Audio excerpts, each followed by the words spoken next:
All right, we're live.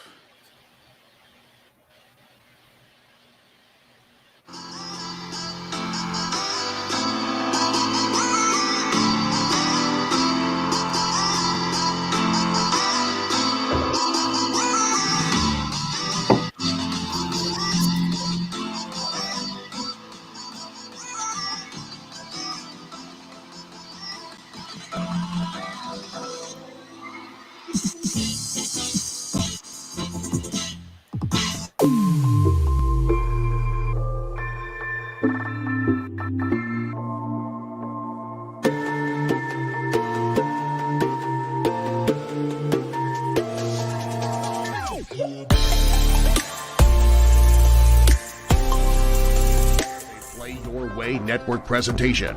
Get the full story at PlayLifeYourWay.com. In a world where the top film franchises are either reboots, comic adaptations, or just an overhyped waste of time, Play Your Way Network is back, and this time it's personal. BK, Nate, and Eric will show you how to do it the Player Way. It's on once again, Patron, once again. The Player Way.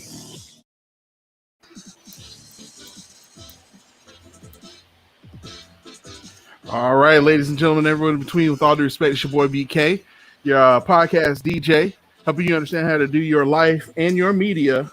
The Player Way. You turn that up just a little bit.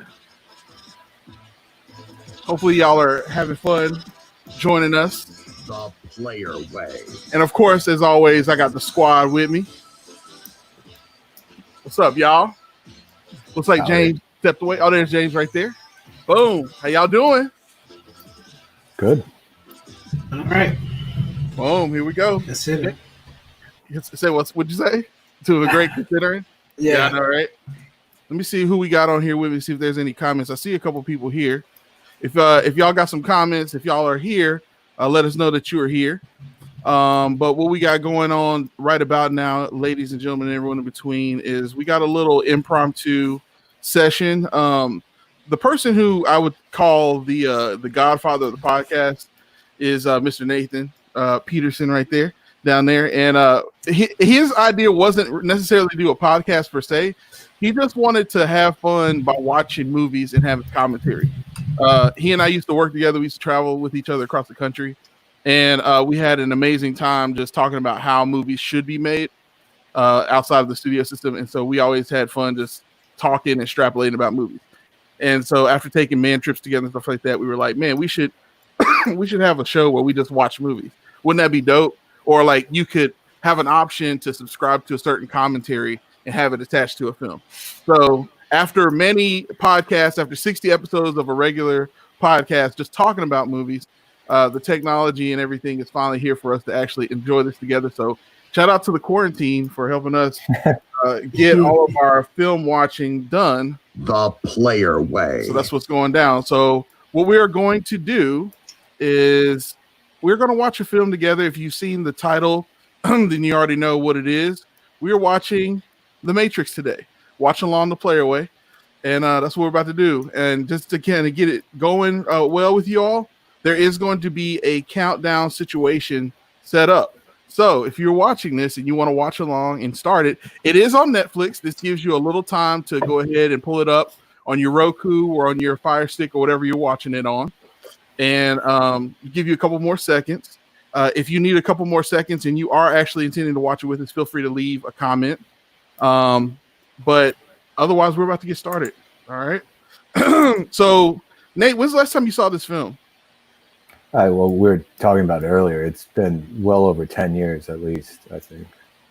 I don't even know exactly. I mean, I remember what happens, but I couldn't tell you too many specifics other than like the really, obviously like the scenes people remember, you know, the bullet time scenes. Not like this. Not like this. Not like this.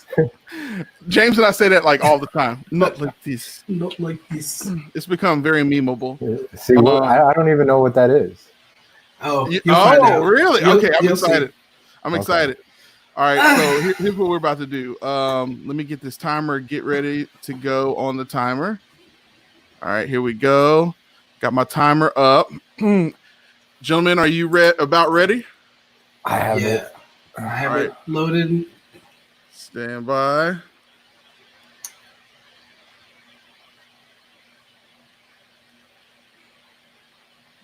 All right. Here's continue watching. Okay. And 3, 2, 1. Think we're good? Yep, we're about on. All right. All right. So hopefully I'm going to turn my speakers down. So I don't want any copyright issues going with this. No, sir. Exactly. No copyright issues. So we're 20 seconds in. I'm going to leave the timer up for just a little bit.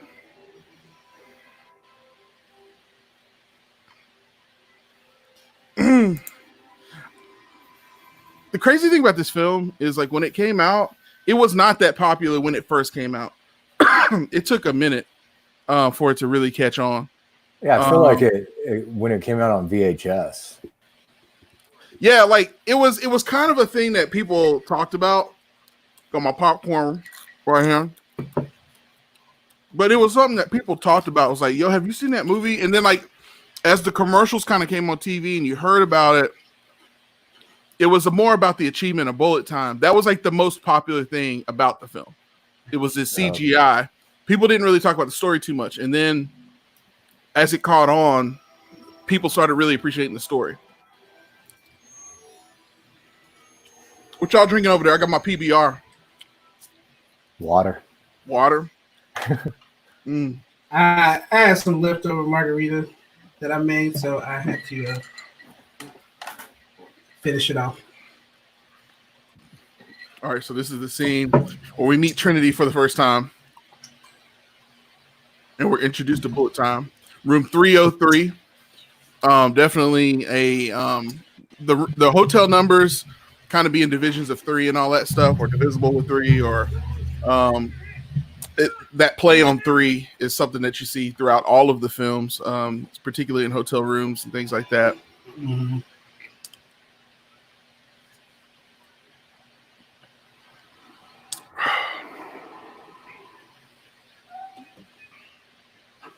What did the Wachowskis do before this?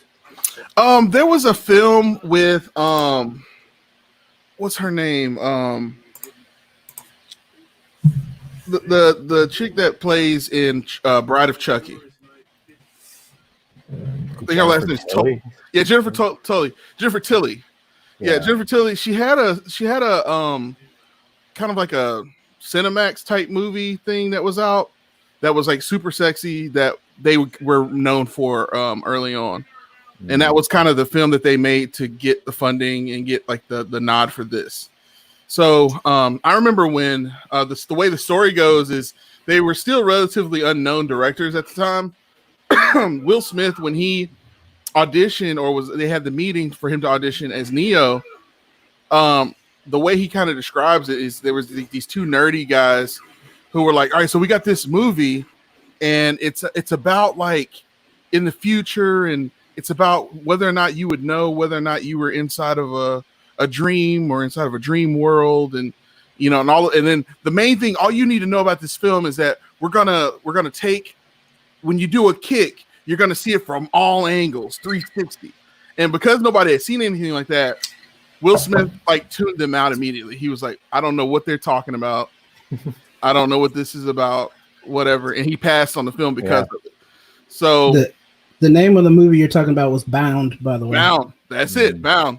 And Jake's producer. Also featured Joey Pantoliano. Yep. Oh, yeah, and he's in this one. Yes, too. he is. Yep.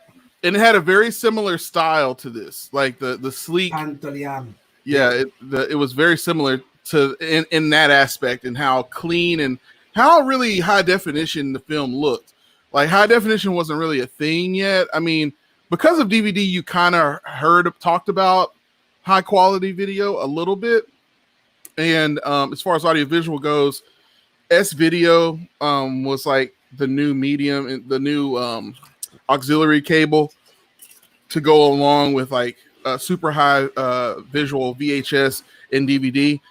But HD as we know it, nobody really understood that. So when you see this film, it like blew your mind. I remember watching this on VHS the first time I saw it, and I was just like, whoa. Like Neo says, I was just like, the stuff they had done, the wire work they had done, you just never saw anything like this. This film changed film from the 21st into the 21st century. Like, yeah, so much stuff wouldn't be made if not for this film.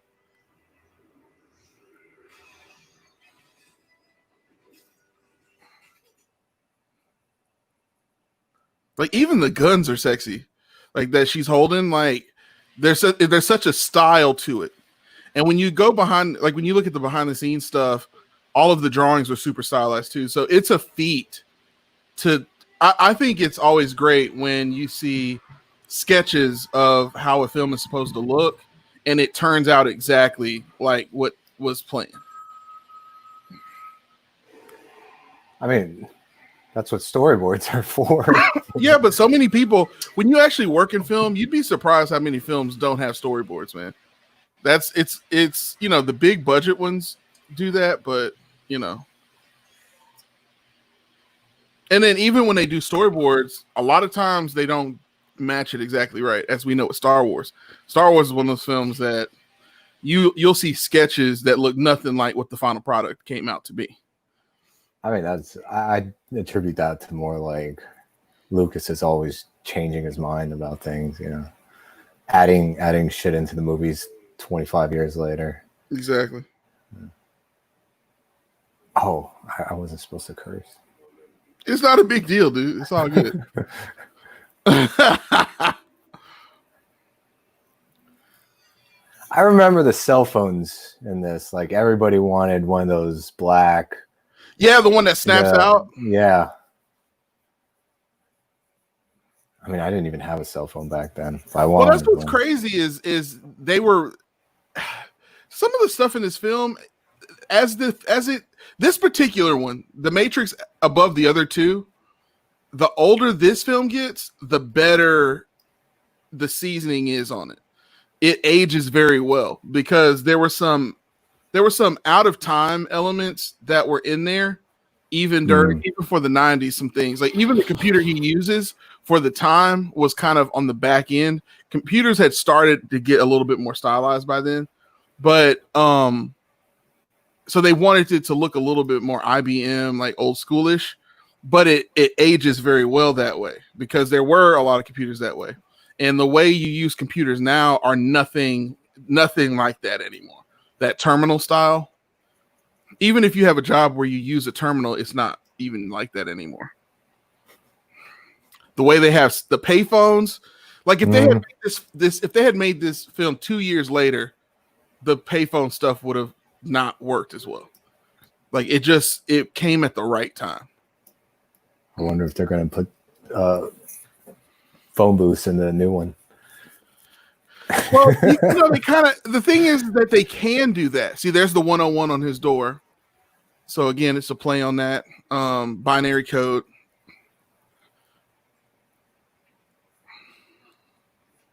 But yeah, like they can use payphones because now that we know, they didn't know this at the time, but based on when they were first making the movie, but now since the lore is kind of fully filled out, we know that the program restarts over and over from time to time, and it's supposed to be a specific period in the 20th century. So it never really moves beyond that time period, technically. So it would work, and it would actually feel even better. That guy has a really bad wig on the far left. I never noticed that before. It's like terrible. You see what I'm talking about? Yeah. It's really terrible. He looks like I got what? Oh man, they didn't show him in this. Yeah, they ain't really good. Yeah, why are look at that lady behind to the left of him. Yeah. Let's see that one. She looks like she's cosplaying as one of the Teen Titans. Like, it's interesting.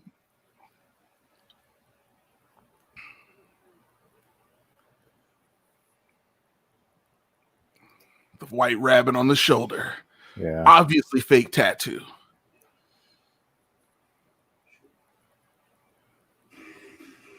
Man. Yeah, this by Rob Zombie. Yeah, man. This style is definitely thanks to the movie Seven. If not for Seven, a lot of these types of scenes wouldn't be in films. Seven kind of blew that whole sex dungeon thing wide open. Seven's actually another movie. Like, I haven't watched that in a very long time. Seven is hardcore, man. Yeah. Seven was like, I mean, if not for like bands like Nirvana and Nine Inch Nails, that film wouldn't be what it is. Heavily influenced by that whole feel of that era. The music in the early 90s, I mean, I can't think of a more diverse period of time between 1989 and like 2001.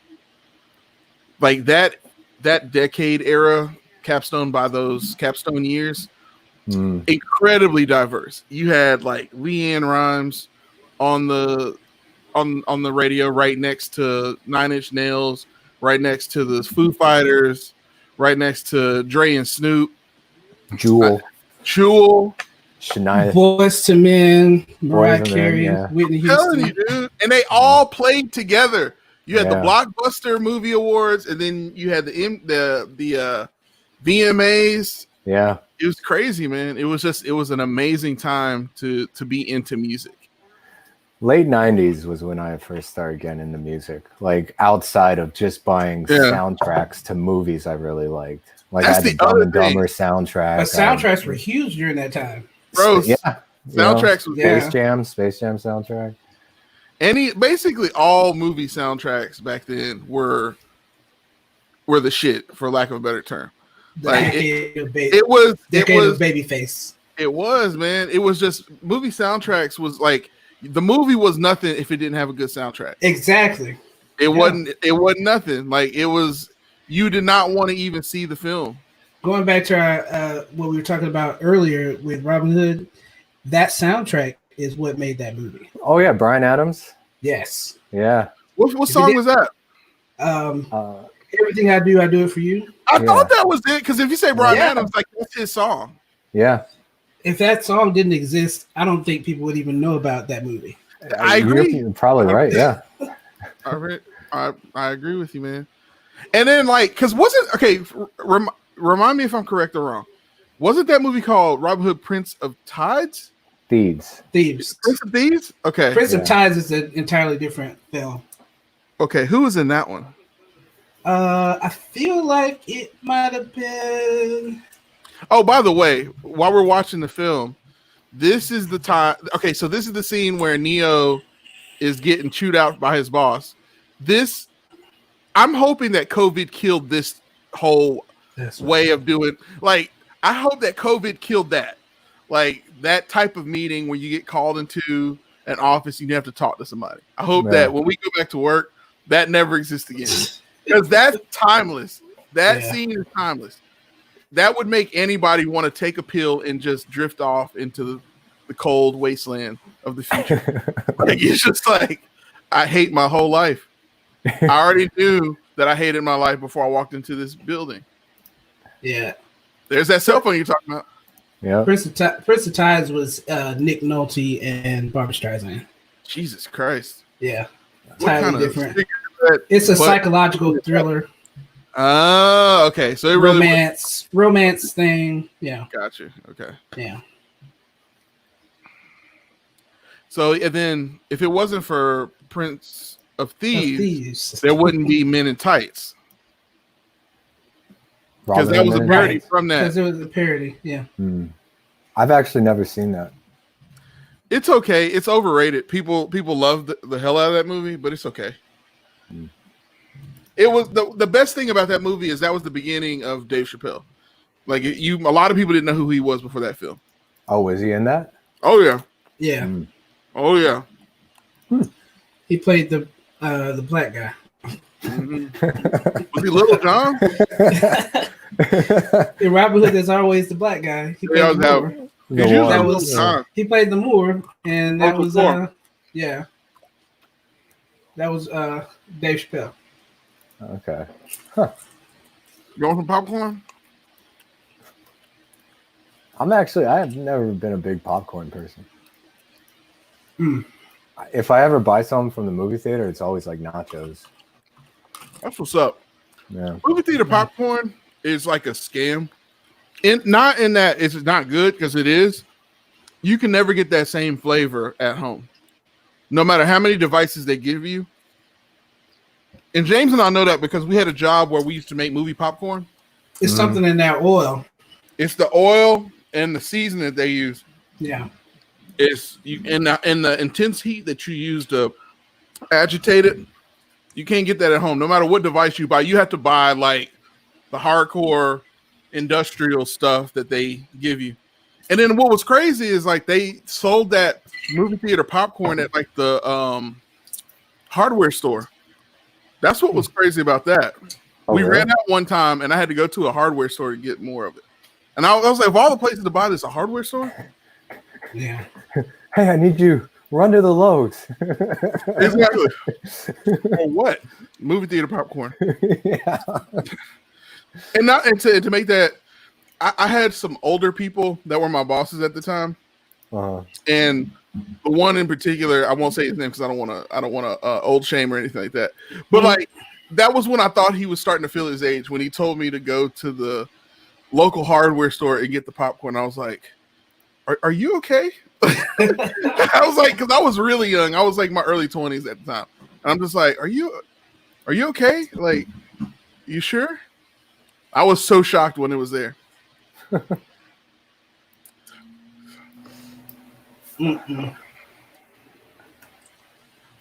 I would love a reproduction of a similar phone to that. We'll have to see. Yeah. You do too many things on my phone. Notice I currently, said similar. I said that similar. that form factor would be. It had to be a similar. Like I would be cool. And I think we're going to see this. I think we're going to see a trend in the future of us going back to cell phones that don't really have much on them. Like of people having like a cell phone that can't go on Facebook and stuff like that, just to unplug from it. Man, That's like the it'll next probably be hipster those same, yeah, people that like to listen to vinyl. you It's know. It's possible. I can see that. Or, in one day, like reading an actual book, like a physical book, as opposed to listening to an audiobook or reading it on a Kindle. Oh yeah. Yeah. Yeah. Or a tablet or something. Now what's gonna be crazy is when you can augment your brain by just uploading stuff.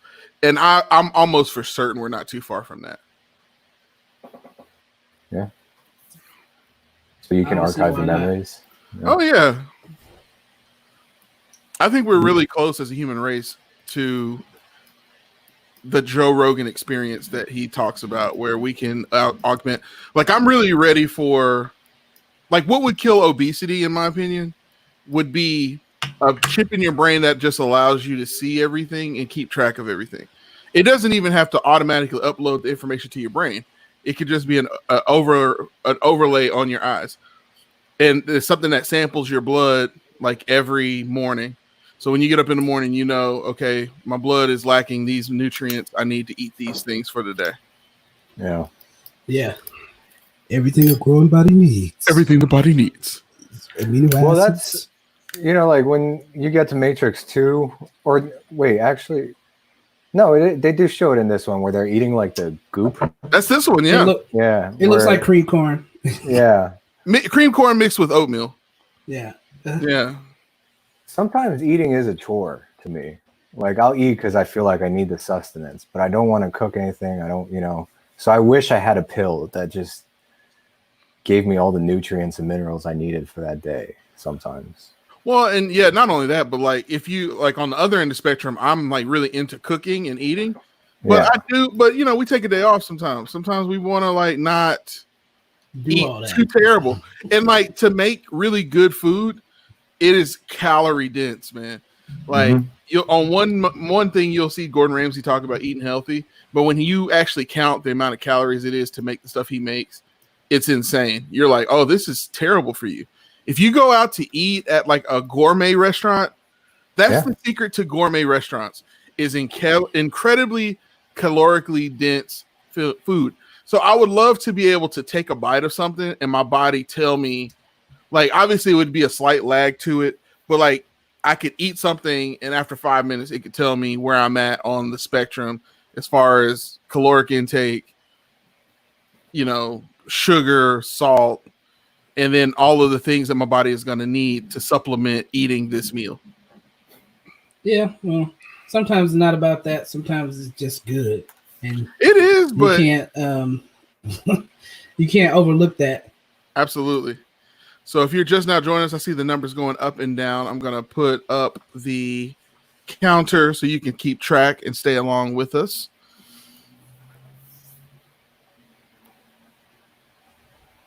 And also, this is the interrogation scene. It's the interrogation scene. His mouth just closed up.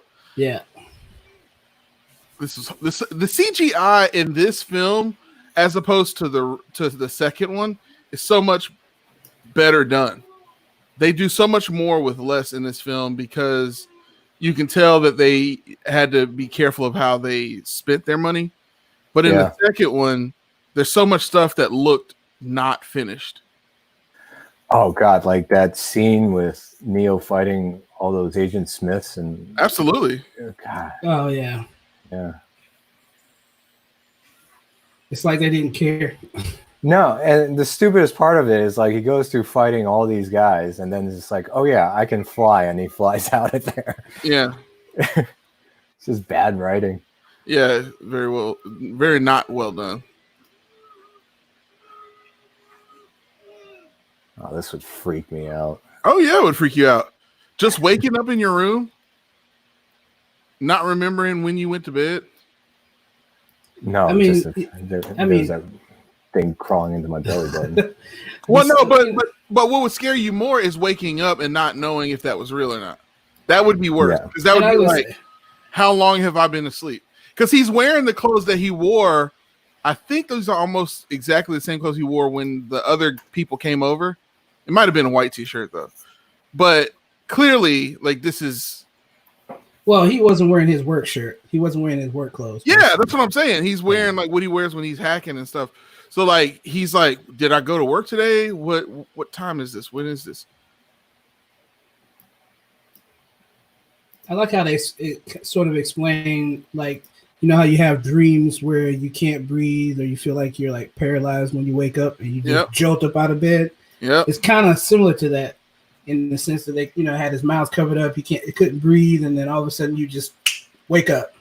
So of course it seems like a dream to you because it happens all the time. Well, let's go even deeper though. Like even deeper than that, what they do a great job of is hitting home that he's not really anywhere physically. So it's not like they moved him, because what your brain tells you when you see that is they took him back to his apartment, changed his clothes, and put him back in the bed, and then left him and locked his door back. But that's not what happened. They literally pressed a button, and he's back in his room because he's inside of a computer program. So they just reload his whole situation. Right. Yeah, exactly. So it's and not only that, it brings to question whether or not he even remembered the dream. They could have just erased that from his mind, and he just remembers being at home. Yeah. Except if not for the fact that he just has this feeling that something just happened, but he can't remember what it was. The only reason that he remembers it is when he said, "Holy crap, that thing is real!" That thing is real. Yeah. Which makes you wonder, why did they let him remember it? Like, it's just weird. This film is deep, man. Like, when you really think about all the stuff that's happening.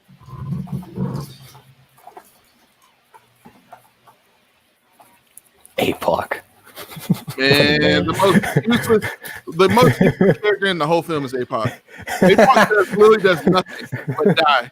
He does. What do you mean? He just handed over this. He this did machine. nothing. He did nothing. Like he could have been holding that at least. They gave him nothing to do but drive. I guess that's what he did, is drive in this scene. Yeah.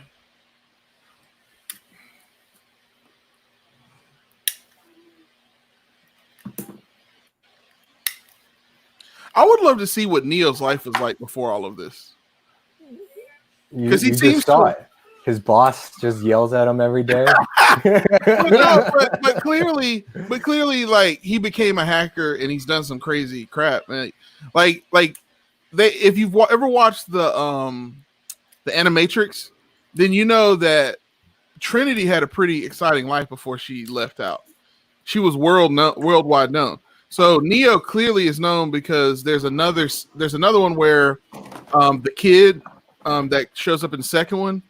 When he frees himself, he knew who Neo was because he was known on the news and stuff, as was Morpheus as well.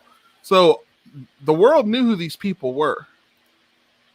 Which brings the question, how did they know? Because according to the second one, the whole Matrix has been reloaded like 7 or 8 times.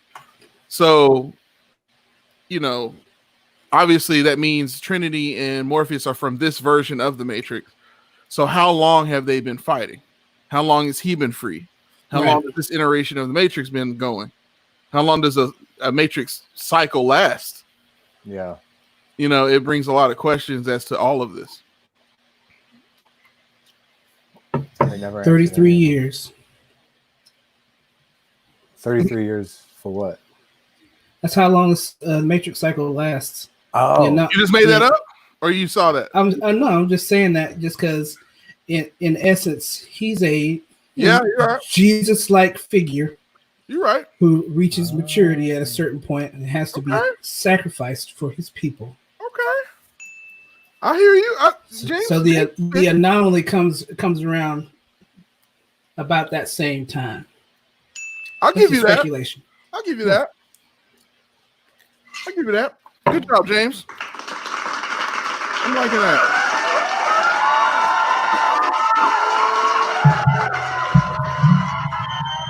I like that. I like that a lot. James, the producer. That may not be true, but I'm sure Hey, it's, but it's just James, speculation. the producer, coming up with nice Messiah-like themes.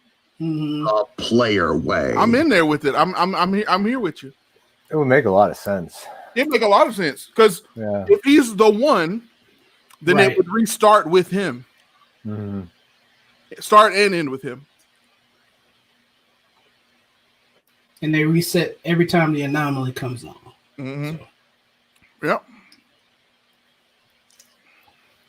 Uh, The other In thing. ess- Go ahead. No, go ahead. Go ahead. I was gonna say, in essence, you could say Morpheus is John the Baptist. He baptizes Neo Yeah.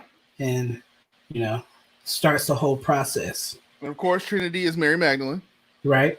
Well, If you want to go with that biblical analogies, or I mean, they hit you over the head with it in the second and third films. So you got to go. basically, yeah. Especially when he dies at the end. Mm-hmm. And they imply that he'll rise again. Yep.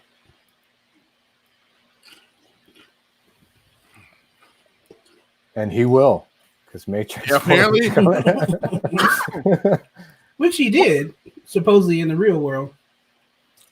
Which is interesting to me is Carrie Ann Moss is booked for the new Matrix film. So what is she going to do? I don't know. I don't know. Maybe it'll just be like another cycle. Well, no. The machines were like, screw the deal. Let's bring the Matrix back. Here's the thing. Here's the thing that people get confused about, and you kind of brought up a good point. Is a lot of people think that all of the ones looked exactly like Neo, but they didn't. They're Right. human. They're just human beings that all share the same anomaly, and they even kind of imply that the anomaly, what the machines imply, is that the anomaly isn't something that is chosen. Like, it's not like you're born with it necessarily. Like, it's something that it's a random selection, if you will. Mhm. Mhm. But the Oracle kind of plays with that idea, and she kind of says in the second one that, you know, well, she says in this film actually that being the one is like being in love. You kind of know it or you don't. So it's not like there's only one. Like multiple people could be the one. Mm-hmm. The remainder being the one. So, but then what Neo proves is that of all of the anomalies, he was the actual chosen one. So, yeah.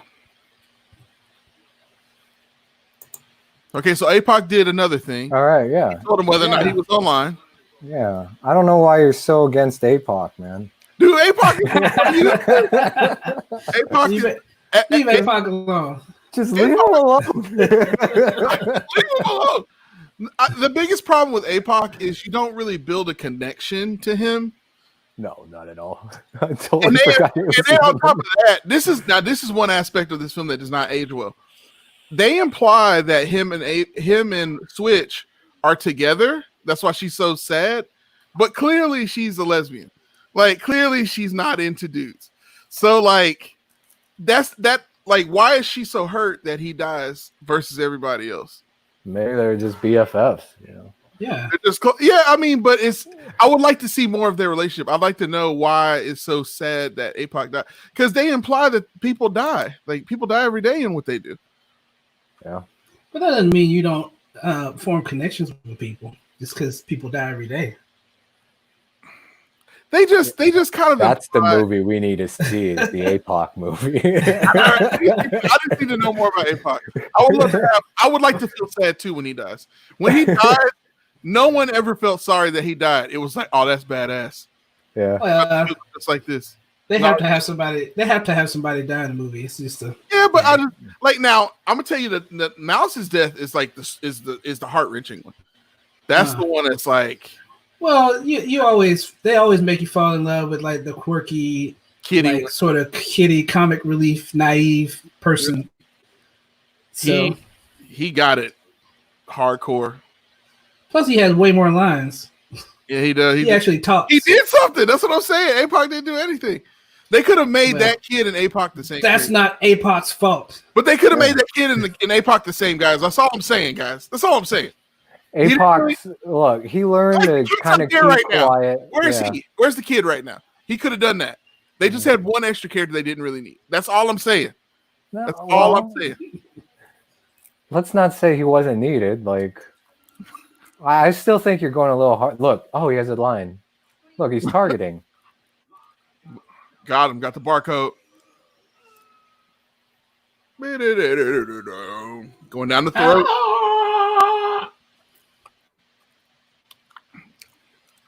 This is impossible. You cannot open your eyes like that under that water. And it's not even water. It's like a gel. You know how hard it would be to see underneath there?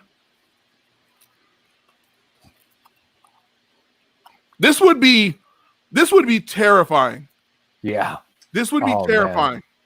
Also impossible unless somehow they're working out his body while he's in the goo. Yeah, because they imply that he can't move. Yeah. He can't move. Yeah. He would not have the strength to remove those items, essentially. Now, granted, they do help you out because they bring somebody else in, but like the machines don't have like cameras.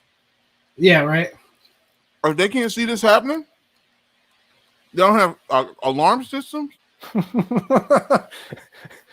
Machines is cocky. Yeah. They're like, oh, they're never going to get out. No error message pops up anywhere. Right.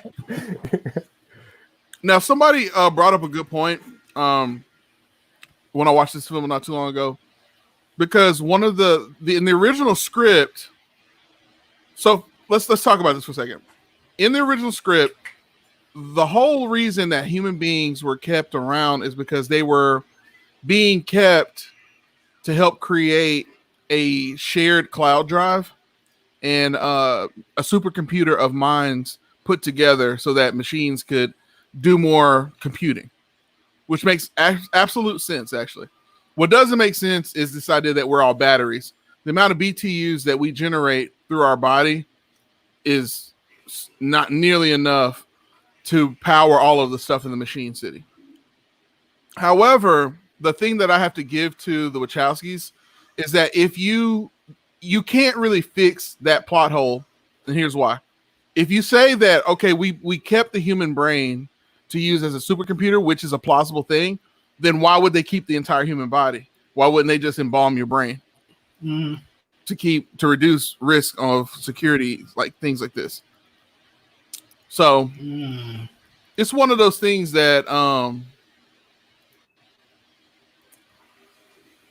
You're asking too many questions, man. well, no, it's just, I mean, it's just commentary. I'm just joking. Now, I will say one thing that they did a great job with is the machines have to be in on the one escaping and getting to Zion, because if they're not in on it, then this would never have happened.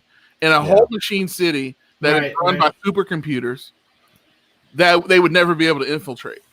They would never be able to get in and get out like this. So I see why that was necessary in the end game. Is they created this big plot hole and they had to figure out, well, how does Neo get out of there in the first place? The machines are in on it. Okay, well, if the machines are in on it, then why are they on it? So I think that's the downfall of the series, is they had a very short period of time to really get this. They never planned to make a whole lore off of this film, but they had to make a whole lore off of it because it was bankable. So I think with what they had to do, I think they did a good enough job, because where else could you go? Just based on what this movie lays out, how else would you end?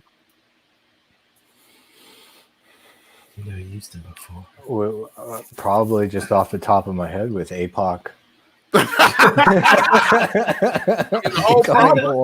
whole wagon wheel fell apart. Morpheus goes, Yeah. You were completely wrong about Neo. The one was right next to us this entire time. His name is APOC. APOC. I am so sorry. Exactly.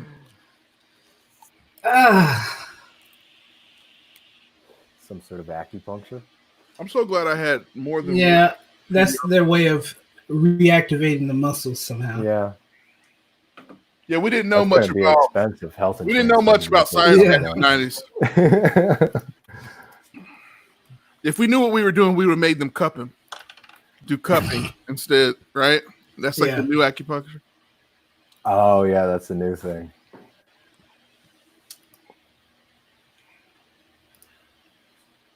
Actually, like the new thing is like cryogenically freezing portions of your body. So put them in a cryo thing. Oh really? Yeah, that's like the new thing. That's what all the fighters do right before their big fights. Oh, they go into those cryo chambers. Yeah. Yeah.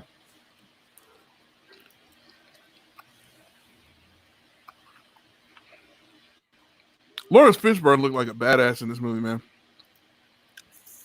He was at his height. Like this was it. He brought so much conviction to this role. You needed a Shakespearean actor. And if Nate, have you ever seen Othello? No, I haven't. You need to see Othello. You'll realize that he's channeling that character in this role. Mm.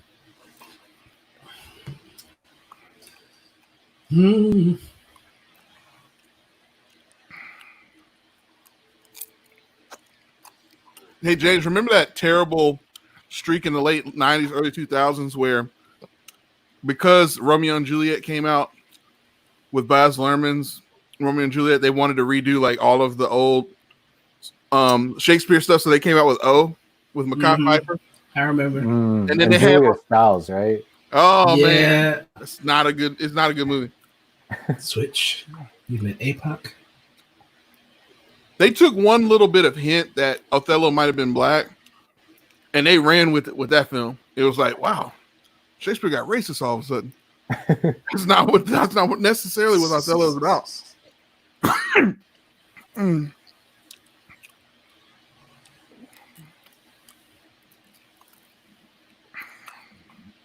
me not kill myself while I chew on this popcorn. I want to know how what's his face got so big. Dozer. You got time for weightlifting? Well, you know, they imply as I choke on my popcorn, they imply that Dozer and Tank were not born. Oh, there. that's true. That's true. I remember that now. That's why he looks so different. Oh yeah, that's why they never plugged in either. They were born in Zion. Zion. Yeah. I guess the real world. And that's another thing too. That's another reason why the trilogy had to end the way it ended too, because they had to explain why there were people who never had plugs in them. Because that wouldn't make any sense unless the machines were in on it.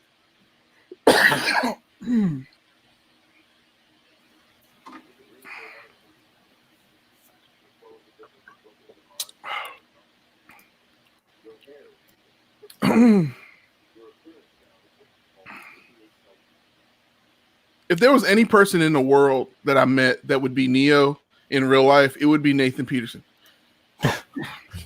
Because you don't look too different. Yeah, but if I shaved your face clean and I put you in those clothes, you would look like, oh, this was based on Nate. Let me tell you something. I'd be a terrible one. I'd be as useful as APOC. Well, then, see, you would be like Joe Pantoliano's character. You'd be like, can you just put me back in? Yeah, real world sucks. And make me, Can I please have cigars and steak now? and make me a CEO of like a marijuana plantation. Like do that. Can you do that? I think we all can empathize though. The older you get, you think Joe Pantoliano's character when you're young is a dick, but the older you get, you kind of understand that ignorance really is bliss. Like, absolutely, I don't want to remember any of this. Like, no, I don't want to live in this. No, why would you? Did you see my apartment back in the Matrix? Yeah, right. Even though it was trashy, Neo had a pretty big apartment. Yeah, central air. Yeah. Well, not only that, but here's the uncomfortable truth about his character. If every person that they freed from the Matrix before Neo supposedly was the one, then imagine going through all of this training, and then one day in the Matrix you get shot in the shoulder, and they get back, and everybody's quiet when they unplug. Everybody's quiet. Nope. Everybody's like awkward, and then after dinner one night, Morpheus comes in there and says, "Can we have a talk for a second?" So I know we freed you because I thought you were the one, but there's this kid named Neo that we found that I think might fit it better. So what are you trying to tell me? I'm telling you that you're more than welcome to stay here on the ship. You can keep your room, keep your bed, and all that. You don't have to pay any rent. But most likely you're going to die in the battle for Zion. You can just be on the practice team. Yeah, exactly. No, we still love you. You're still special. You're just not one special. You know, you're not the quarterback right now. Yeah. Everybody, all the prophecies that you were going to get the girl in the end. You start seeing Neo making out with her and stuff. You're like, damn, dude. You're more like a 3 to 5 range, not exactly a 1. Exactly. A generous 5 is what I was saying.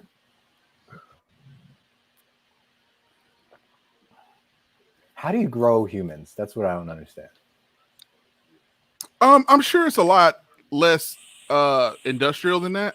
You say, how do you grow humans? Yeah, like they're in a field. The endless. You're saying they're grown. Yeah. The endless fields of That's what I was saying earlier about like the need to keep their body.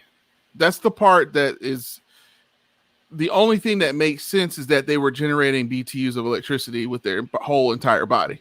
Well, and you can't.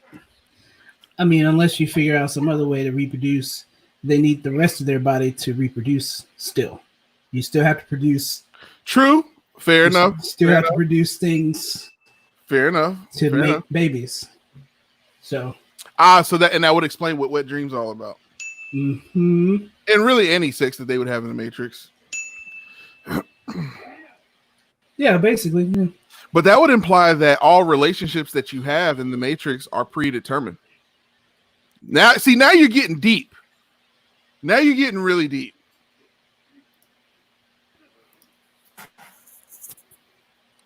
So let's go along with that idea.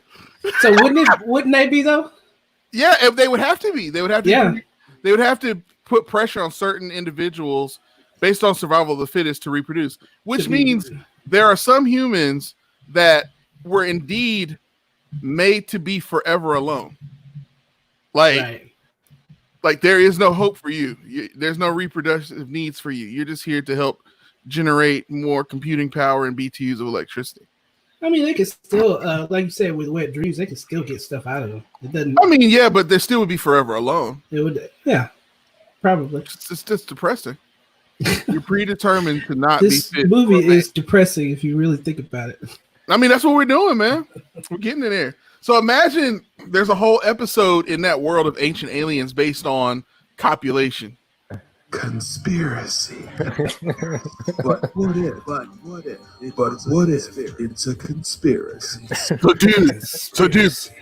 So I got this idea, man. Like, what if I'm not a nerd? Maybe I'm fit to be with another human being, but maybe I've been predetermined to be forever alone. Have you guys ever thought about that? APOC? Oh man. Are you actually talking? Exactly. I don't think you have lines in the script, sir. Conspiracy. But what if? It's a conspiracy? Conspiracy.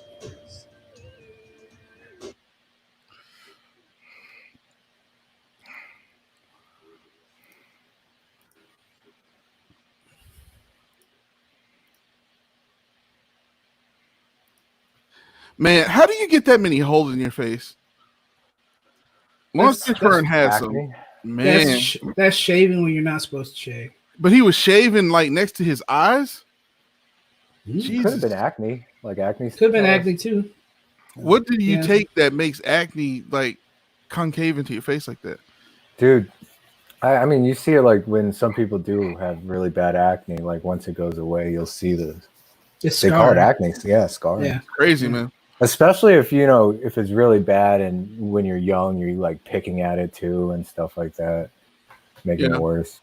And in the society at the time he was living, you always had to shave your face. So you had bad acne. You're right, because he is a Shakespearean actor. You're right. Shave over all that. It's just. You're right. Problems. He's a classic theater actor. So you're right. He would do some stuff like that.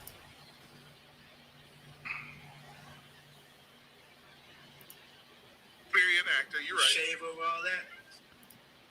Oh, here you go. Okay, I got some comments here. I didn't see. I didn't either. There's some people. Yeah, it's weird. I'm supposed to be able to get comments here, but I don't see them. So shout out to Ross, Ellie, Derek. Derek is in there too. So Ross is saying, watching some classic cinema, I see. When the machine uprising happens, I'll be hunted down as a historic abuser for my years running physics simulations on supercomputers.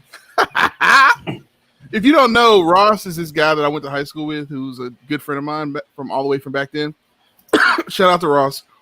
And one of the first things he ever told me is, I said, what are you going to do when you grow up? He said, I'm going to be an aerospace engineer. And he did that.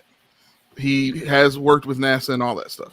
Nice. So he does all kinds of crazy cool stuff. And despite our differences in how we've gone in life, we both ended up at DSLR video filmmaking. So like we still talk about like cool cameras. I think he got like a C200 recently on a discount. He's been using it for like his church. And so we talk about things like that. So he's really cool. Like when COVID came out, he did this thing every single day when he did COVID by the numbers. And he did like this chart every day where he showed you where the numbers were going and all that and how to interpret those things. Hey, Rachel, I see her comment there. I know Kung Fu. Let me see.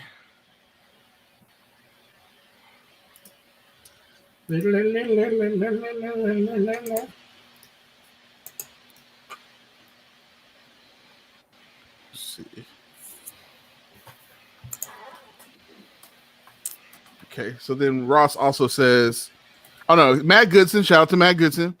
He says, on the note of why keep the whole body, you'd need pumps, filtration systems, nutrient distribution, system compatible with the human brain. The machines would not have to would have to make their gear as efficient, if not likely to be rejected for individual bodies. And I don't know about you guys, but I won't plug an NVIDIA card into a Radeon motherboard. That's what I'm saying. That's the thing about that, man. It's like when you think about it, you know, that would be a huge to that effect. That why there would be endless fields of human beings. That would make sense because you would have to have like whole real estate just to handle that. What's up, Rachel? Mm-hmm. The thermodynamics of using people. Yeah, Ross said the thermodynamics of using people to generate heat is bunk. I agree. Less efficient than burning the calories you would need to feed the humans directly. Jared Schnecke says acne scars are a major thing. There you go. Yeah. Hey, there's Ross. What up? What up, homie, man? I love this scene.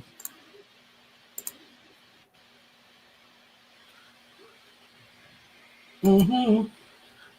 The idea of breathing heavy inside the mind, that's something that I think would actually be a problem. Of feeling like you needed to breathe. Right. Because breathing is the thing that once you're conscious of it, it actually triggers your anxiety. So it's something that like when you take certain medications, or even if you have a bad trip, for example, one of the things that people typically have an issue with is they become conscious of their breathing when it's normally subconscious, and they have to train themselves to stop breathing so that the body can do it on its own. So that's a definite real thing that he would have an issue with. So I definitely give them a point for that. What up, Michael Lopez? Another high school friend of mine. Courtney says, I'm here for the comments. Me too, B.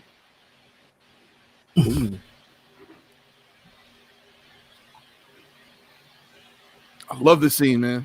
Yeah. Yeah. And I love the idea that they are moving so fast. Like they took that directly from anime.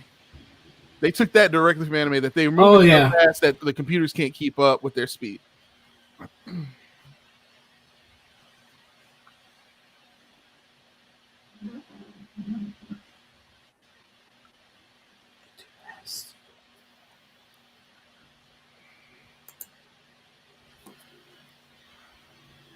You think that's air you're breathing?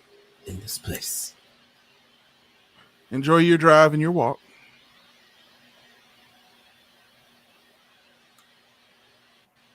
Yeah, stay dry because it is raining outside. For everybody who's listening, that's my wife off camera. Yeah. Again. Let me beat you up again.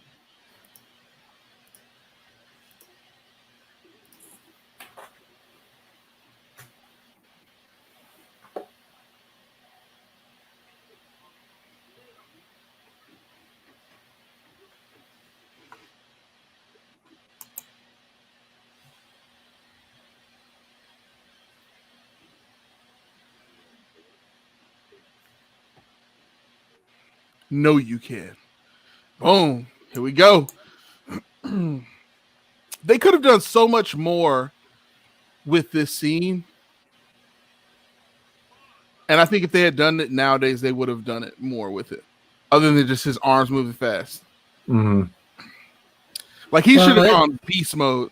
Well, that goes back to what you're saying about budget. So that's part of it. But I think it also is this too. I think it's also that. I think it's more so less than that. I think they more so were trying to build up this idea that he could not be, and that his doubt would be the thing that kept him from it. So if you show too much cool stuff and you blow the audience's mind, you blow the belief that he could be the one, which is why he fails this jump right now. But my argument is that him failing the jump is enough to make you have the disbelief that he could be the one. And they still could have done all kinds of stuff of showing how he could be beastly.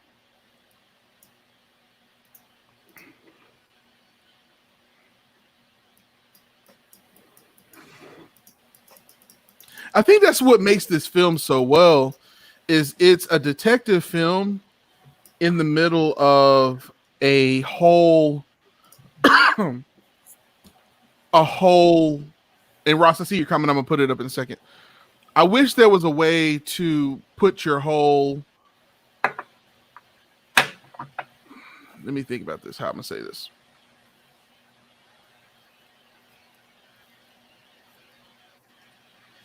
I wish there was a way to really show the feats of what he could really do. Other than just flying. Just eat like. Okay, let me take it back. What makes this film so good is that it's a detective film, because while there's all this technology and there's all this cool stuff that he's doing, ultimately what the whole film is about, is he the one or is he not? And so this whole time you're trying to figure out who he is. And I think that's what makes the rest of the films not so great, is because they lose the heart of what made the film special to begin with. While there's all this technology, ultimately the mind and the play between human behavior and human understanding and weakness being something that's a perception thing versus a reality thing, that to me, that's the heart of what makes this film so great. The rest of the films are really all about the whoosh and the flash bang of it all. You know what I mean? I think we should have seen more in the second film of him trying to figure out how to use his abilities and what he can do while he's in there. Now that he understands he's the one, what does that mean? You know, what does it mean now that he's something other than, is he still human? You know, what does it mean to be human? You know, I think there needs to be more internal struggle for him to make that second film work a whole lot better. Yeah. Well, here's that scene you're talking about for Cypher. Basically Yeah. Just He's jealous. He's being a petty bitch right now. He's like, well, you used to bang me. Well, you don't bang me anymore. That's basically what that conversation is. I don't remember you bringing me dinner.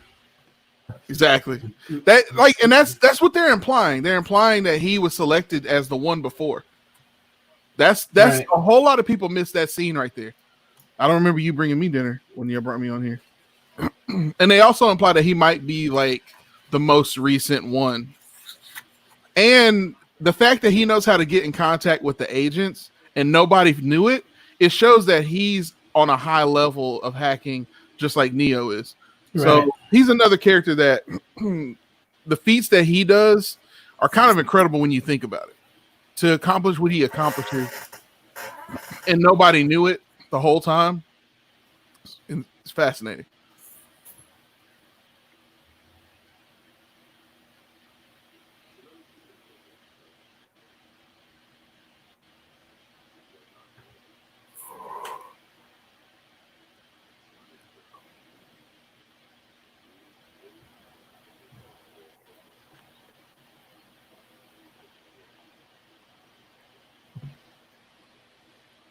This speech is really good too. When he refers to all of the people who are jacked in as software, Yeah.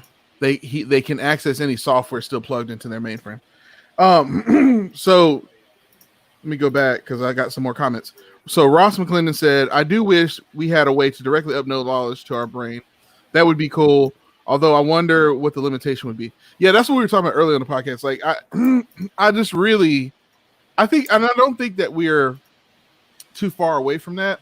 I think we just have to continue to understand how the human brain works and what the network is. But from that aspect, like if you understood how the brain fully worked, the question is, would we become immortal at that point? Would it be capable of killing a brain if you understood how to implement things into it? Well, and maybe like, could you upload your consciousness into something? I was going to say that goes to that TV show that's Upload out right now called Upload on Amazon. What do y'all think of that? I liked it. I thought it was a good show. I thought it's a very interesting take on immortality, on the desire to be immortal and how you go about doing that. Jackie Frankovic says the other films suck because they focus too much on acting and special effects and CGI. Yeah, that's to my. I think CGI and special effects is similar to attracting a person who you want to have sex with. All of the cool stuff that you do in your life needs to just be kind of background noise to you, and you kind of have to be kind of cool to it. Like, oh yeah, I totally ride the unicycle. Yeah, it's not even a thing. Don't make it weird. Like, so like the CGI needs to be something that's there, but it's more like the score. It's background noise to what the real story is. I believe that's the reason why the MCU is so great. Is, in my opinion, a lot of stuff that you see on those films have nothing to do with the CGI. Like Iron Man is really good, not because there's all the CGI, but because the CGI that you see in Iron Man is a backdrop to him creating himself. He's becoming a superhero. Unlike some films where a person is discovering their superpowers, he's creating his superpowers from scratch. And he's allowed to make it the way he wants to make it. And so the CGI and stuff serve a story element as opposed to being the narrative. If Right. 2 and 3, Jackie also said the 2 and 3 should have focused on his higher level of consciousness being the one. I agree. I think the second film should have been heavily about him not understanding he has an organic body, but he is still a human being. Like, what is he? And I think there should have been. I think also there should have been some struggle. I think that's the issue with a lot of films nowadays. Anyway, the heroes, once they attain a certain level of skill, there's no longer any doubt whether or not they're going to win. Right. I think weakness is incredibly important because it's what relates human beings to one another. Nobody's perfect. We say that all the time because we understand that. So it's just one of those things that we have to get better about. Like, Dude, go ahead, Nate. I was gonna say that's exactly the reason why I've never been a fan of Superman. It's like this dude has every single power under the book, and you always know he's gonna win. Like, of course, heroes will always win, but I've just never been interested in Superman just because of that. Like, he's a character obviously made in the 30s where, two guys were like, "Oh, he can fly." He can't be shot. Well, Super strong. Well, it being made in the 30s was a time where we would be, from there on, we would go through warfare like we'd never seen before. And so this idea that there's a man who can't be killed and he was bulletproof, that was empowering to a human being. That somebody amongst us could be the Superman. And so I think I appreciate that. And I think the remedy to that was the death of Superman in the 90s. And to me, the death and rise of Superman is the worst thing that ever happened to comic books and any sort of creative narrative made since then. Because from there on, no one in comic books died anymore. Like, it was like, oh, anybody can come back from anything. I think Superman should have died and never came back. And I still think that needs to happen at some point. I think there needs to be a discoverable weakness of him coming back from the dead, that it ultimately catches up to him and then he dies for like permanently. But yeah, man, that's you can't. Superman can't live forever. And if he does live forever, then we got to see what that's like and why that doesn't, why it's hard to relate to him. I think that's why Injustice did so well, is because, It made him the bad guy. Finally broke. He finally broke, and it's fine. That steak looks so delicious that he's eating. I will say, I give it to them. Anytime they have a food scene in The Matrix, they make sure that is culinary. They make sure it is perfect. Like in the second movie, when they're eating the piece of cake, It looks like the most perfect chocolate cake ever made. Man.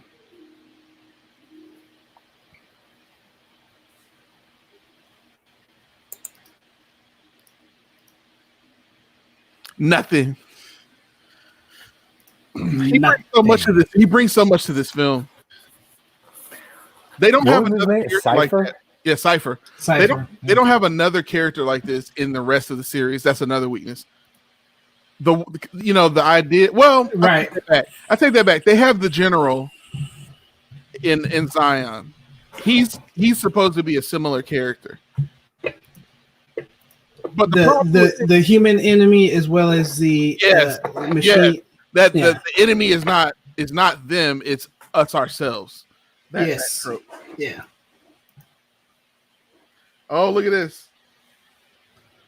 Ryan Clopton said, "Is that headband and beard CGI?" No, it is God-given talent. There you go, man. Sorry. My father is Zeus. Here goes the cream corn. Oh yeah. This is while he's eating good, they're in there eating bowls of snot. Yeah, the juxtaposition. Yeah, I would be exact. I'd put me back in the Matrix. That's awesome. Tasty meat. Jackie says, or Jicky, as her mom would call her, Jicky. The heroes of Game of Thrones lost. Man, one of these days we need to do a watch along of the last season, or at least 2 episodes from the last season of Game of Thrones. Mm-hmm. We need to watch the last episode and the fall of Winterfell. Those two episodes we need to watch and make fun of, because they totally screwed the pooch with that series. Not that Arya isn't a great character, she just wasn't what they made her to be. Everything the buddy needs, exactly. People don't want to let go of their favorite characters, so some keep writing them in crazy storylines that are so far removed from the original narrative.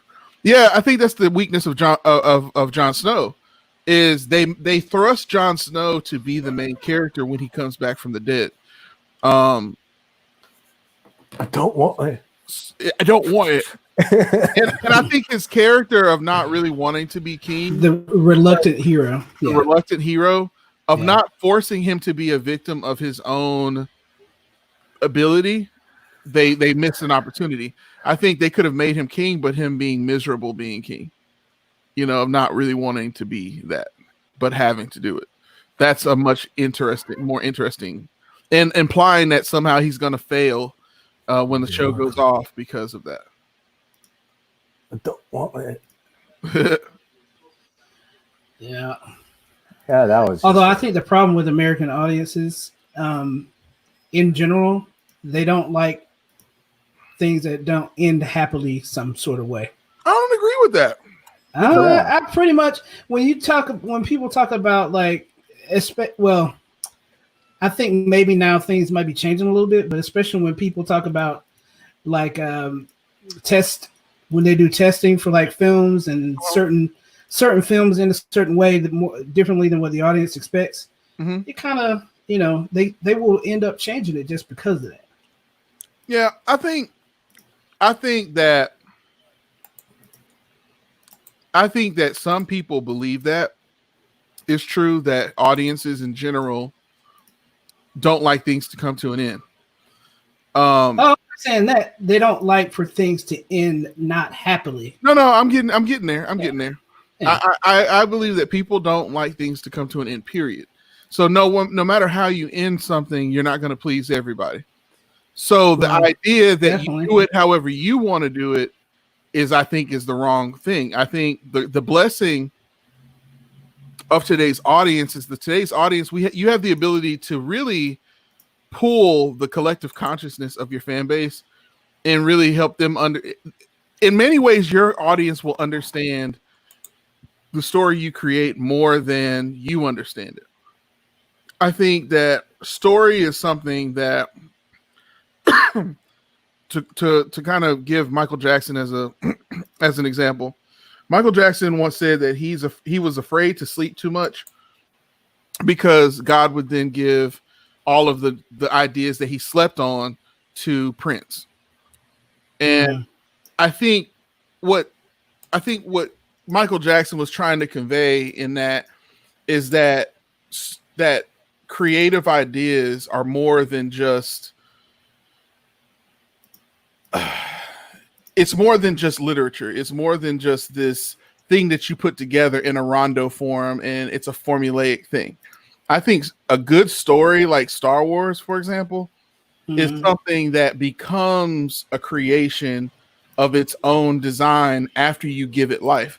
I think when you create a universe, the universe then becomes a living, breathing thing, even though it's fantasy. So the rules that you set up for that universe then govern how things might turn out. When you create a character like Jon Snow and you determine where he's going, then you have to kind of follow how he would get there. And I think audiences are way more savvy than they used to be in that we all understand what good story is and what's not great story. And we may not all know how to convey that, but I don't necessarily we agree know with it when that. we But see it. Well, but Yeah. we know when we see it. We may not all be able to convey that. That's what separates you from being an audience member and a producer. But you know it when you see it. That's the reason why when you get to the end of not Infinity War, but when you get to the end of Endgame, why universally everybody stood up in their chairs and cheered, because there's a moment where the story develops exactly like it should, and when it happens, it is absolute sublime. Like it's like this is exactly how it should happen. This is exactly. I agree with that. I think sometimes it's, and we're basically doing it right now, is because we have the ability to go back and pick things apart. It muddies like the actual intention, the actual initial feeling you felt when you saw something. I won't say that. I think a lot of people go back on things that they enjoyed at one point in time, and then all of a sudden it doesn't. Now it's an awful film. Okay, you know, I can understand that. I want to come back to that in a second. Oh, go ahead, Nate. Go ahead, Nate. I was gonna say that happens to me a lot, especially with like 80s action movies. Like I remember watching Commando with Arnold Schwarzenegger, and I loved it as a kid. But when I watched it, as an adult, I was like, God, this movie's garbage. Big Trouble in Little China, perfect example. Yeah. Jackie said a perfect, satisfying ending. Breaking Bad. I agree, 100%. If you watch the episode where we said the top 5 dramatic series of all time, Breaking Bad, I believe, was like 2 out of 3 of ours, if not all 3. I believe Nate and I both said number 1 was Breaking Bad. That was number 1. No, I would have said The Wire was number 1 for Wire. Okay, it was like, and I said Breaking Bad. Number 2 was Breaking Bad, probably. Yeah. So she said a perfect, satisfying ending, Breaking Bad. People want a satisfying ending that's true to the character arcs and journey. They want it to make sense. I agree. I think when you create a universe that has human beings in it, and you create the archetype of the type of human being that they are, they then become slave to who they are, and what they would do in real life. So when they go against that, it feels very disingenuous, because we are slaves to what we would do. We know, we can feel, they even say this in the Matrix, when the architect is talking to Neo and he says, already I can see the chemical precursors to the decision that you're about to make. Like, I already know who you are, therefore I know exactly how to avoid things. It is impossible for you to break from your habits as a human being. It takes an intense amount of brain power. You have to pay a lot of money. You have to go to a place where they remove you from the thing that you're addicted to. And if you, every day for the rest of your life, even when you learn how to avoid that thing, you will always have a taste for it. So it takes an incredible amount of constructs for you to break away from that, which is why I love how Breaking Bad ends, because you want Walter White to win, but when he does certain things, you know that he's trapped in who he is, that he can't avoid it. Even though we all know that this is not going to work out for him, he has reached a level of hubris that he's gotten through so many bad situations before. He's been through this situation so many times that he's used to how desperate he feels. So he can't help but feel like something's going to come through for me this time, because it always does. So when it doesn't, he still chooses to believe. And in the end, he still makes it the way he wants it to be. He just can't have it all, is the thing that he learns along the way. Is like, I can make it the way I want it, but I'm going to lose a lot on the way to getting to where I need to get to. And ultimately, the cancer is going to win. So, you know, it's I think this idea of which I was saying, I think you're right that some people out there don't understand how to make a great story. But again, I still believe that when we see it, we know it. It's the reason why things are critically acclaimed as well as audiences accepting it. How to make that happen is a thing that I think people disagree about. And I think some of those same people that, you know, if you talk about hubris, when you make so many great films, I think you get a sense of hubris in your own right of thinking that you know how to make a great film. But I think ultimately what I was trying to say with all of that is I think Sonic the Hedgehog is the perfect example of how you need to use a trailer in today's Hollywood. You put a film out and let people think that this is how you're going to do it, and then listen to their feedback. Sonic the Hedgehog turned out to be really good. It was actually really fun. It's a really fun film. It's a really fun film, man. I was really shocked. Rachel and I were floored when we were watching it, because it came out at a time around, was it Christmas? I think it was like Christmas, and like there was like, we don't have kids, and so when you don't have children and all of your other friends have mates and they have their own things, you as a couple have to find things to do. And so one of the things we found to do was to go see that one day. And so we saw that, and we were both really shocked about how well it was done. I bet you went to the NCG to see it, though. We did not go to NCG. You didn't go to NCG? AMC. You know, I'm a diehard AMC. Come on, bro. I'm an AMC Plus Stubs member, B. Act like you know. True. Act like you know. True. I'm so jonesing to go to the movie show. That's the thing I'm the most hurt about.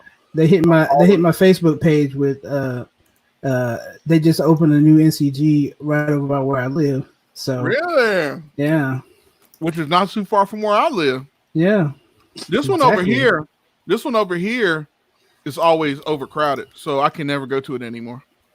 Well, it's too small. I think they opened it up to alleviate. I haven't been down that way yet, but I'm looking forward to it. They also have a Cinebistro over here now.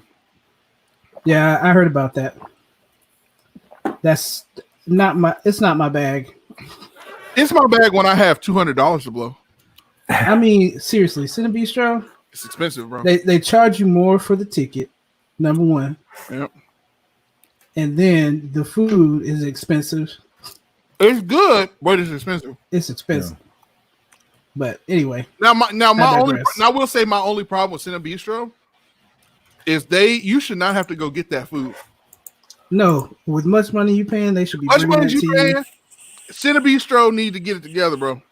We're gonna have an episode about that eventually. Cinebistro is some bunk, boy. All that money you spend, and you got to go downstairs and get all that food, and walk it back upstairs like you at a cafeteria. So, Nate, the scene that we were talking about is coming up. All right.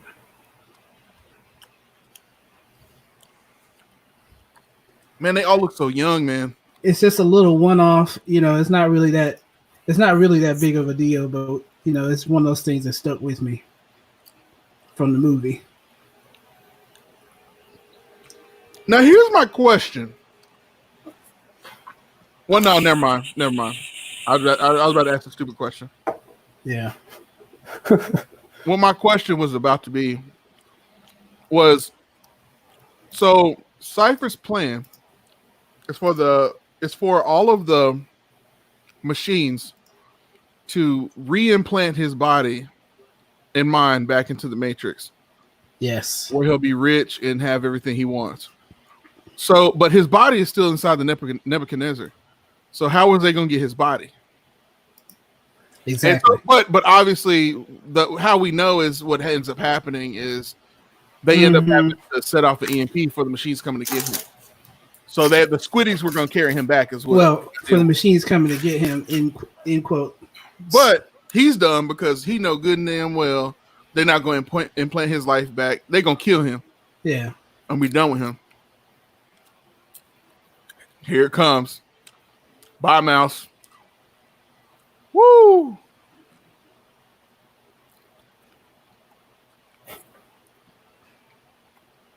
Man, that's a beautiful shot. With Lawrence Fishburne looking up in the air.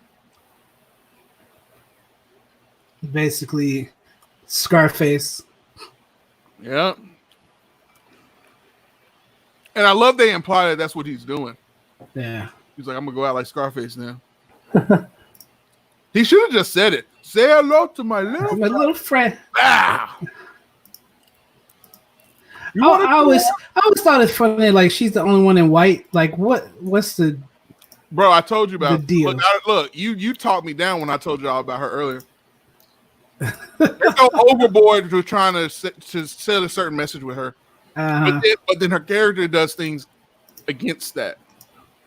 I think APOC should have been a female, in my opinion. There should have been 2 females. That would have been sexy. Poor APOC, man. Well, they hadn't made their transition yet, so it's a little early for that. I personally hope he shows up in the 4th one.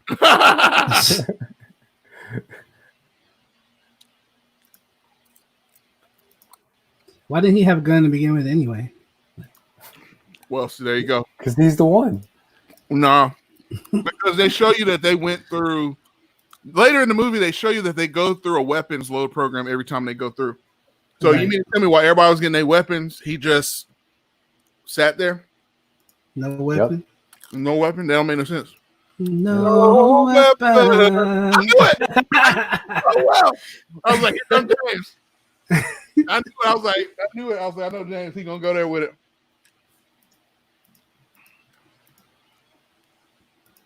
Hey, Ms. Moore. I see you, Melanie Craighead Moore. Now, I do have to say, like, Hugo Weaving, the fact that he can be who he is and be as intimidating as he is just, like... He's not in enough movies, in my opinion. Well, he probably doesn't need to be. He doesn't want to be, so... Underused. You see he turned down coming back to the MCU, so, you know. I don't think they even offered it to him, though. I heard that he turned it down. No, I heard that they didn't offer it to him because they didn't want people to know that that's what the twist was. Because he was in it such a short period of time. I'm sure they would bring it back if they had like a full out part for him. Maybe that's why he turned it down. Yeah. How did they not know that he was on this? Yeah, right. Fake ass sneeze. Exactly.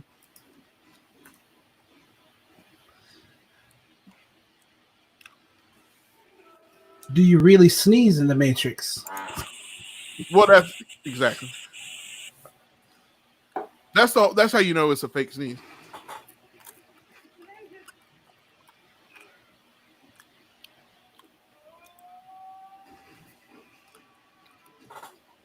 I will say, man, Morpheus's character, of all the characters in the entire series, he keeps Morpheus.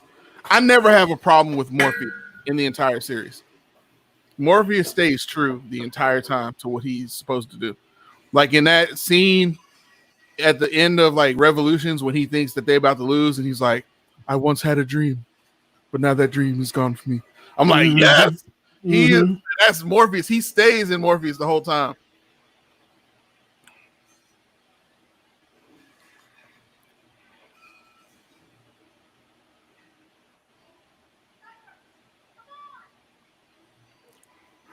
My biggest issue with Trinity is that she falls in love with Neo too quickly.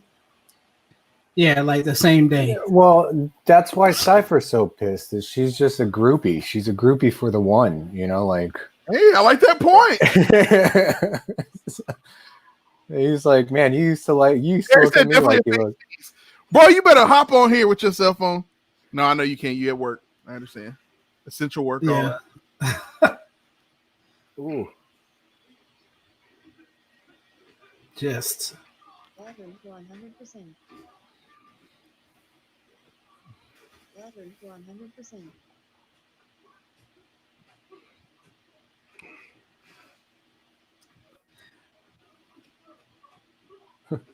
100%. To be honest with you, I know this is probably his more iconic role, but I always look at Hugo Weaving now as the Red Skull. as who? The Red Skull. I think that's just you. I think that's just you because you love Cap. Because Because I see him as the elf from Elrond. I see him as Elrond. Yeah, I see him as Elrond always. Now, those are films that did not age very well, in my opinion. The Lord of the Rings. Lord of the Rings? I think they aged great. I don't think they're as entertaining as they were. I could still watch it from now. You from really time have to to time. be in the mood to sit down and watch it for 3 hours. Yeah, because they're so long. You literally just sold my point for me. That's a long chew, man. Like, dude, I'll go through them. Wow. I Are think they like Harry Potter? Yes. I never liked the Harry Potter movies that much. But like the Battle for Helm's Deep is a cinematic masterpiece, man. Two Towers is the best film. Yeah. Two Towers to me is the best. I mean, if you talk to them, it's technically all one film, but I'm just kidding. Yeah, that's what you mean. Fellowship's probably my favorite just because they're all like happy and on adventure. Mhm. Yeah, the thing about, you try to compare it to Harry Potter, it's just like, for me, it's a totally different, like completely different, because nothing about Harry Potter really pulls on my heartstrings the same way. Man, I'm not gonna let y'all sit up here and I'm not saying Harry Potter is bad. I love Harry Potter. I will say this: Harry Potter is hard to get into because I had the same problem. I kind of had to get into Harry Potter backward. Like the last film got me into the series. I never rewatched any. I agree of them. that. Yeah, like I've seen them all, but it gets really good a little bit later when the stakes are a little bit higher. It's just like the books. Yeah, and the reason why. And hold on, shout out to Derek. Derek says to him, Agent Smith is Megatron. So like, that's true. Yeah, Jackie.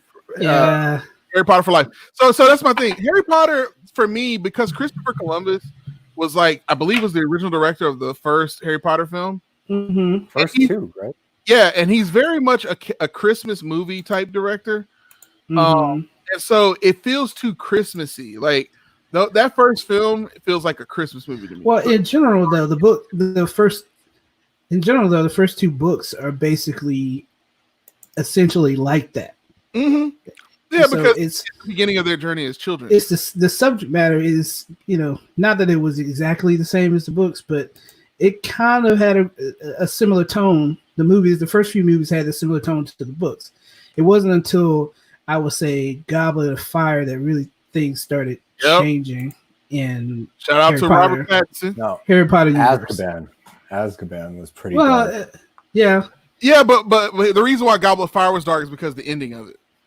Right. You had the first major. Yeah, Robert Pattinson died at the end of that one, man. Major stake. Got it good. Yeah, you had the first major stake in the Harry Potter story. And that was also the first appearance of Voldemort. Right. Within that one too. So the end of that one is, I agree. Well, technically not, but you know what I'm saying. Yes. You know what I'm saying? Yes. The first full manifestation of him on screen that we see. Technically, they were all manifestations. Technically, because the back of whole dude's head with the turban was But I'm talking about his full manifestation with Ralph Fiennes. Yeah. Goblet of Fire. Yeah. So, then it got serious from there because the stakes went up after that. I agree with Nate that Prisoner of Azkaban is when I got on board with Sirius Black. I was like, much darker in tone too. Oh, shout out to Gary Oldman. That's another amazing actor, man. He's a great actor. Golly, man. When you think about where he started, he does Sirius Black so well, man. Dude, I mean, just his versatility too. Like the bad guy in Fifth Element. Right. That's my first thing that I think about from Gary Oldman is Fifth Element. It's like, I cannot believe that's him. It's like crazy. Yeah, shout out to Red Dragon. Yes, he was the Red Dragon. Yeah. Woo! That's a good movie, man. That's a good movie. Yeah. Great actors, man. No. Here it comes. Not like this. Here it comes, y'all. Yeah. 90 minutes into the movie, almost exactly.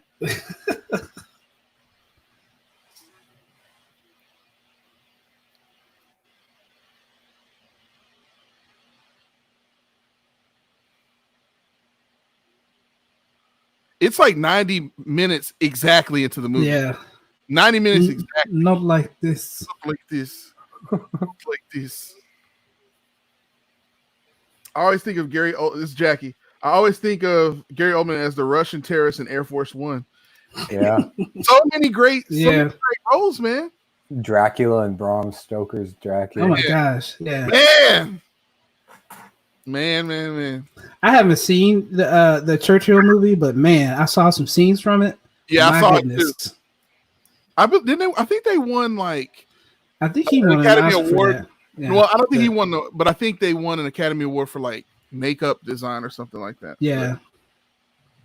He perfected. He's had to have won before, Yes, right? I Oh agree. yeah. Jack. Yeah.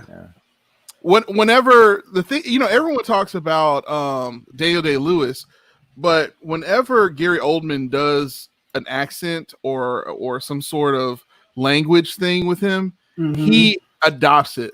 Like when he played Francis Dollarhide in Red Dragon, the hair lip accent that he has is so well done, and there's no cap in his strap. Like there is no like moment where you feel like he's being comedic. He does it so extremely well with an incredible conviction. But then he can go back and play Commissioner Gordon and just be so very normal at the same time. Character actors have a trouble going back and forth a lot of times. Yeah. For me, that's what makes, when we did our top 5 best actors of all time, I believe I put Denzel Washington up there. But Mhm. if I were to do that list again, I might do it completely differently now. Because one thing that Gary Oldman is superior to Denzel Washington with is Denzel Washington cannot disappear into a role. He has never been able to do it completely. The closest he came to, agreed, was on Training Day, which is why he won that award. And again, also Malcolm X, Which is the one I think he should have won. which for, he should have but- won for. But there's a little bit of Malcolm X in every one of his roles, though. You get what I'm saying? Like there's a little bit of that. He But can't that's- completely disappear. Yeah, That he's is- always that is a- clearly I think that's a Denzel. result of Malcolm X, though. I think he perfected what he did, and he never was able to get rid of that. By the way, Gary Oldman did win in 2018 for There you for go. that Tinker. movie. There you go. That's why you're a producer. For Winston Churchill. That's why Oh. you. The Darkest Hour is the name of the movie. Who were his who was his competition that year? Let me check. Hold on a sec. He's so good at his roles, you can't even remember him winning awards for him. Bar. Let's see. 2018. Shout out to PBR. If you're too good to drink a PBR, then you are not living. The player way. Oh, I looked at. Hold on a sec. Sure, there are other beers to drink, but we're in the zombie apocalypse right now. Cheap beer's okay. So it's technically for 2017, but it's the 2018 Yeah. whatever. It was Timothy Chalamet, Daniel Day-Lewis, Daniel Kaluuya, and Denzel Washington. What were their roles? If you can, So Timothy Chalamet was in Call Me by Your Name. yeah. Daniel Day-Lewis was in a film called Phantom Thread. Okay. Get Out for Daniel Kaluuya, and Uh, Roman J. Israel Esquire. Now I didn't see Whoa. that film, but that's a little Now- bit different for Denzel. now hold on. Take it back, yeah. Now I'm gonna take it back. Now I'm Roll gonna it back a little bit. if there's a role that Denzel Washington disappeared into, it was Yeah. that role. Yeah. Now, but see, even a little bit, there's still a little bit of him in it. Like, Well, yeah. for some reason, Daniel Day-Lewis does this as well. For some reason, Gary Oldman can disappear though. Like his face is gone. Like he looks completely different. Mm-hmm. Denzel Washington, even in Roman J. Israel, still looks like Denzel Washington. Yeah. Well, I'd love to do an analysis on that. that movie, I'd like I would to see have him to play, see like, it, but a villain. I mean, the closest he's gotten to a villain role is Training Day, I guess. No, but I need to see him in a really, Like a really full-on- dark, like Tom Robert Cruise did in Redford, Collateral. like Robert Redford Dick. Like Yeah. somebody who's like, oh my God, I trusted you. Robert Redford did really good job in Winter Soldier. Winter Soldier. Heck yeah, Yeah. man. But just like one of my favorite movies is Collateral with Tom Cruise and Jamie Foxx. And like Tom Tom Cruise does Cruise his does best acting. he's so ruthless. His you know? acting is so good in Yeah. that film. To me, Collateral is one of the best movies ever made. Yeah. He does an amazing job. And not only that, but Jamie Foxx transitions as well. He plays a character who is just very not sure of himself and is so against who mhm. he is. The thing about Roman J. Israel is even though Roman J. Israel is crazy, he's still right. So it plays to the strength of who Denzel Washington has this resolve about his character that he will always do the right thing, even when you think he's not, if he's off his rocker. He's right regardless. So that through thread of being in almost every one of his characters, it's hard to Yeah, I was it's almost hard for everyone. Yeah. disappear because What What's about that movie what when do he you think was- about Flight? that's what I was about to say. Flight. Yeah. The problem with Flight is a good movie, and I think it's one of his best films because his character's so messed up. And my problem with Flight is that he wasn't messed up enough. Hmm. I think he really should have.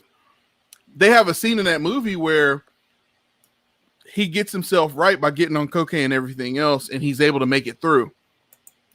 I think they ruined that role for that character when he was able to still.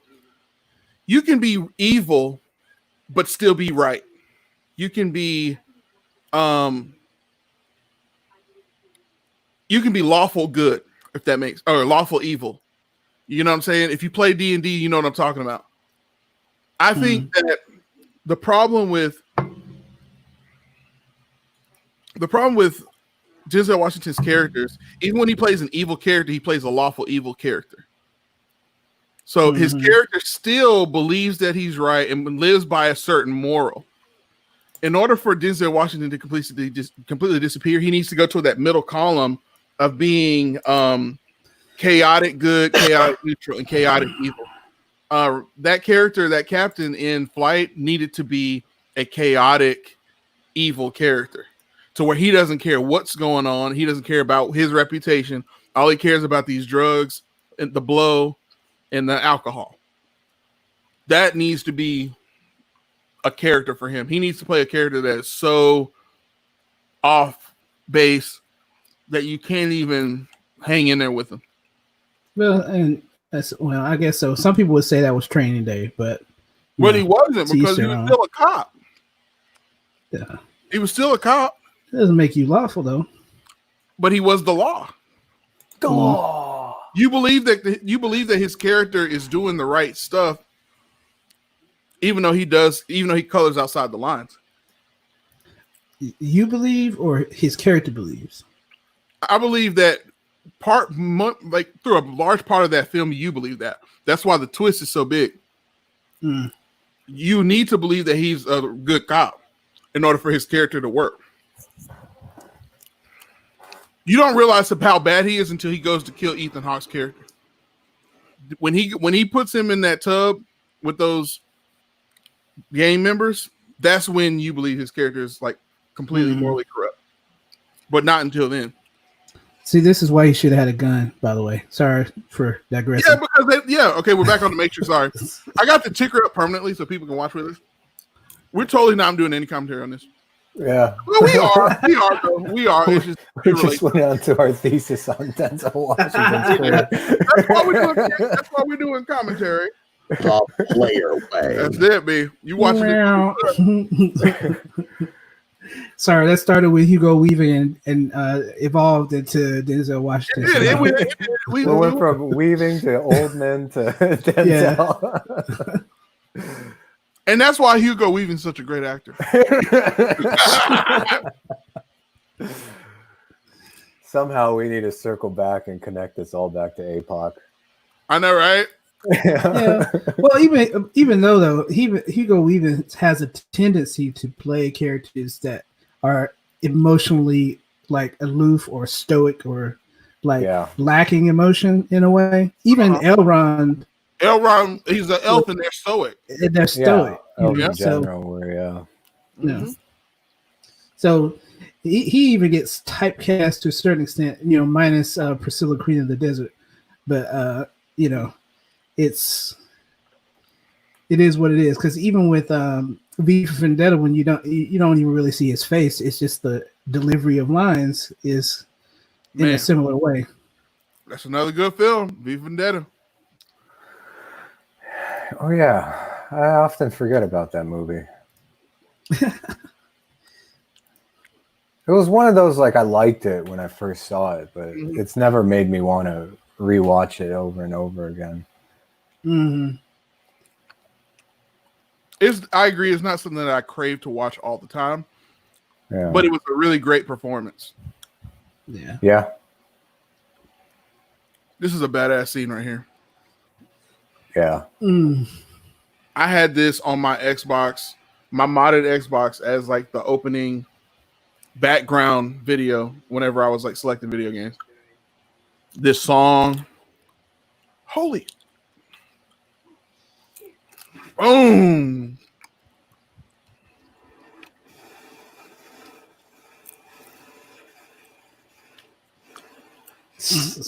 They had a video game that came out with this right before the second film came out, called Matrix.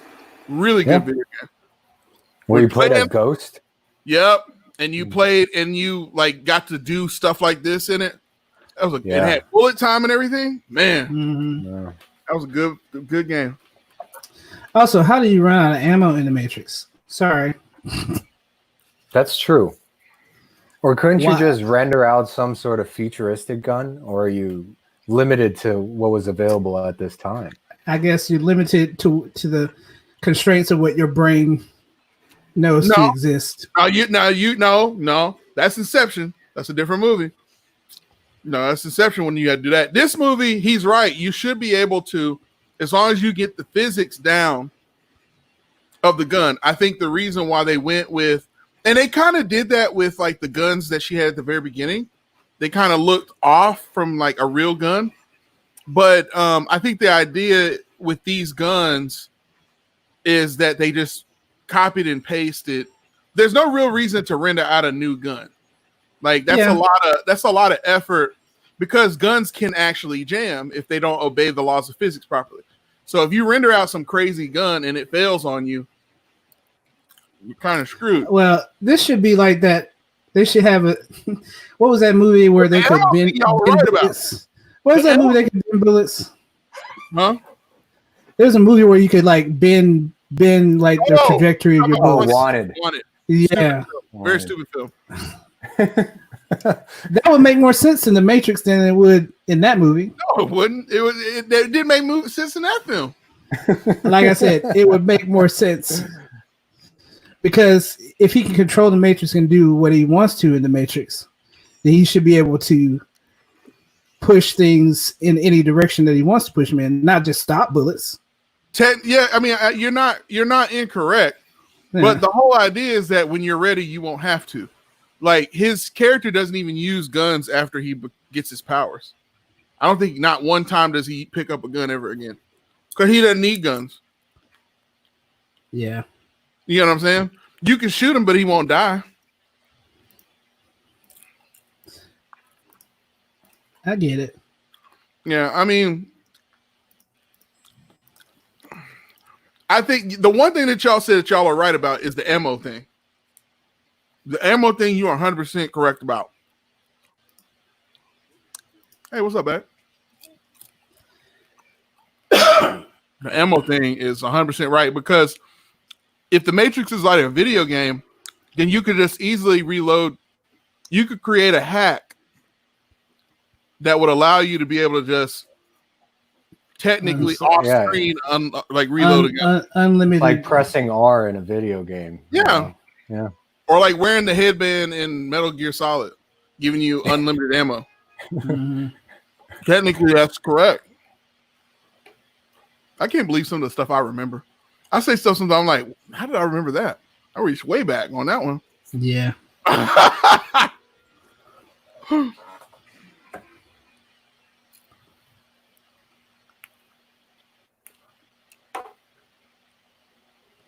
The Dominatrix.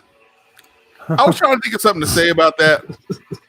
They highly over sexualized that pose. Yeah. Shiny black leather Yep. Yeah. with the right lighting. Carrie Ann Moss is not a person that you would ever think, man, she's got a nice booty. But they made sure to like bend the light just right so she had a nice curvature on that.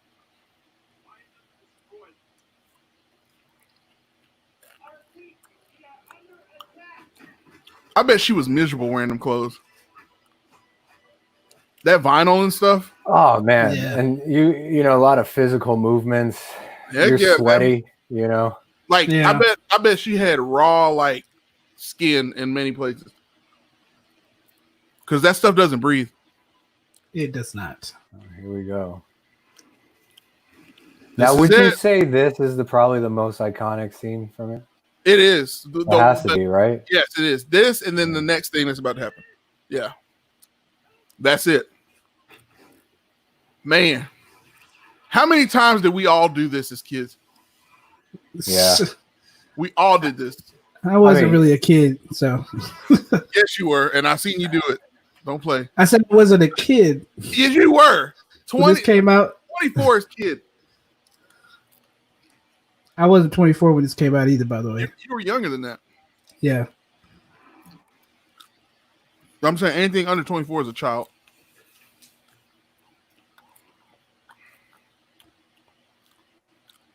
If you had to go back in time and have a conversation with yourself, would you feel like you had to slap the crap out of yourself? Just how dumb you were when you were a kid? It depends on what age I'm going back to. Man, if I'm going back to like 18, Jingo jeans? if I'm Yeah. going back to like anywhere from 18 to probably 24, like you said, yeah. Like, I'd be like, hey, shape up. Man. Did we lose James? I think so. I can hear James. James, do you know that your camera's not on? So we can hear him. I don't think he can hear us. Oh, there you go. I got you. I had to step away for a second. Sorry. Got you. No need to apologize. I just want to make sure technical difficulties had not taken over.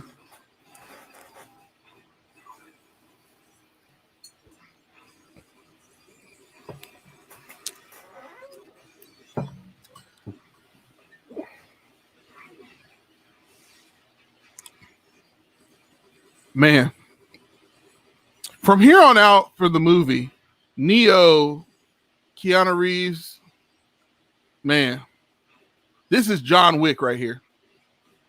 Yeah. This is John Wick right here, man.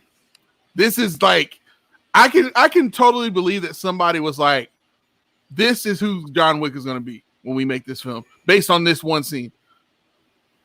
Just the look in his eyes, man.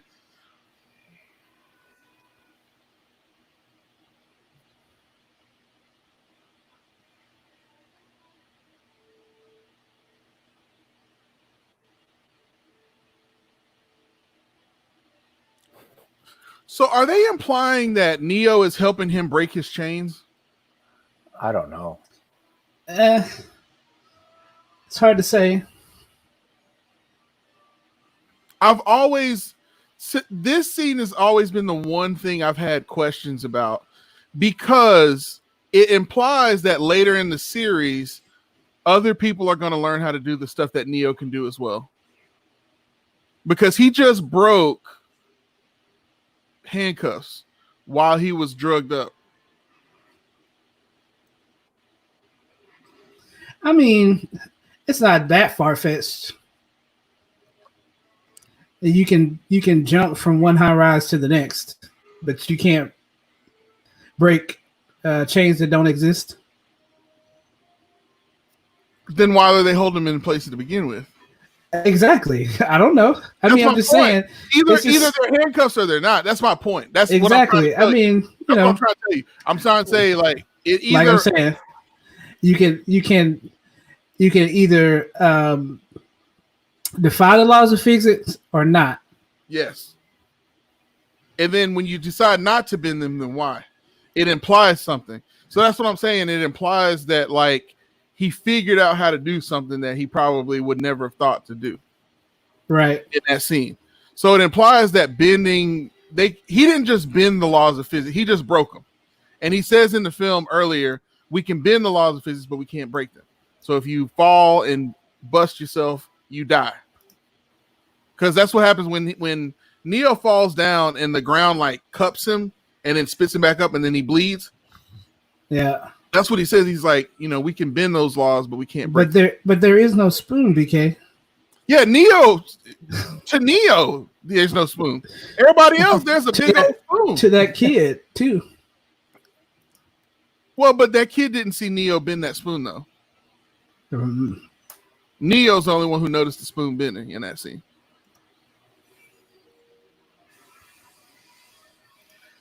Like, they even imply that bending of the windows, Neo did that.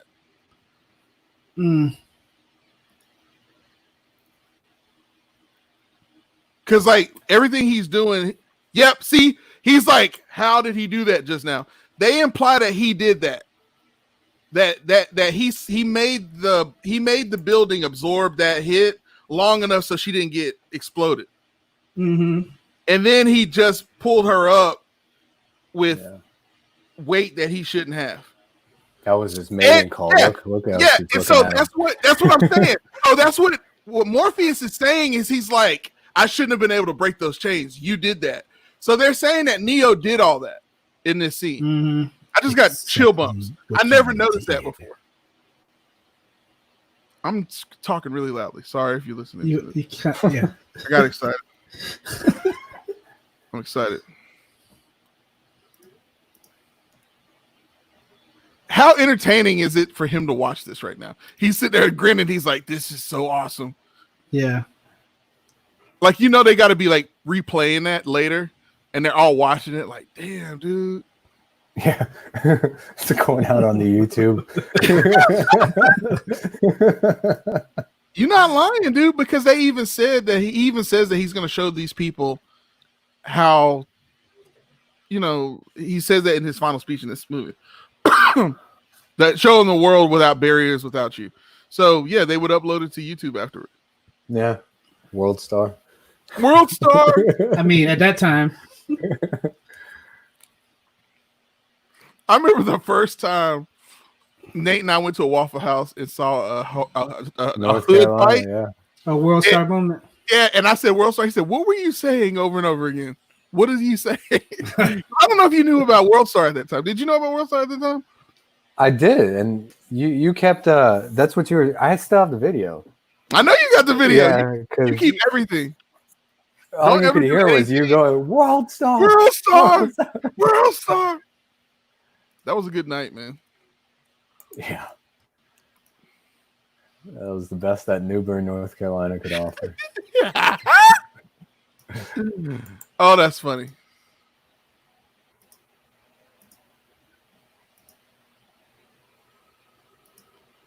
I feel like we're wasting time right now. Can we not talk about this when we get back? Yeah. I know, right? Can you just like feel like we're really wasting time. Yeah. I also feel like they would just start shooting people too. Yeah. Like I This feel like they whole- would have shot that guy. I'm like, oh, there's a human right there. Let's shoot him. Aren't you watching the TV? Can you not see what just happened? That makes no sense. He just got through watching all that stuff happen. We're also not going to talk about the bullet holes in that monitor, but the monitor's still working. And why would there be bullet holes in that world? I don't know. They use energy weapons, I thought. Man, those sunglasses. They sold so many sunglasses from this series because everybody had like unique sunglasses. Tumbleweed. Yep. They should have just went ahead and did the tumbleweed. Man.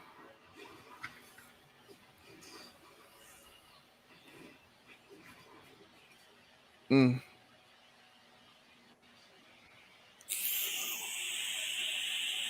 That doesn't make sense. You're empty. Now, I will say this about the Agent Smith character. Say what you want about what they did with his character, but they do a great job in this scene, or really in this whole movie, implying that there's more to machines too. Like they have emotions and things as well. The ones that have kind of evolved over time. Because he's really upset. He's just like, you are really getting in the way right now. I really need to have a good report so I can leave this place. The slow ass roundhouse kick. Sorry. Yeah. Agent Smith got talked to by his boss, just like yeah. Keanu did in the beginning of this movie. Do you want to be fired, Agent Smith? Your numbers are come low. on, did you see what he did? He jumped inside my body. How do I stop that? I hate it here. Yeah. Why can't you be more like Agent Johnson? I know, right? Yeah.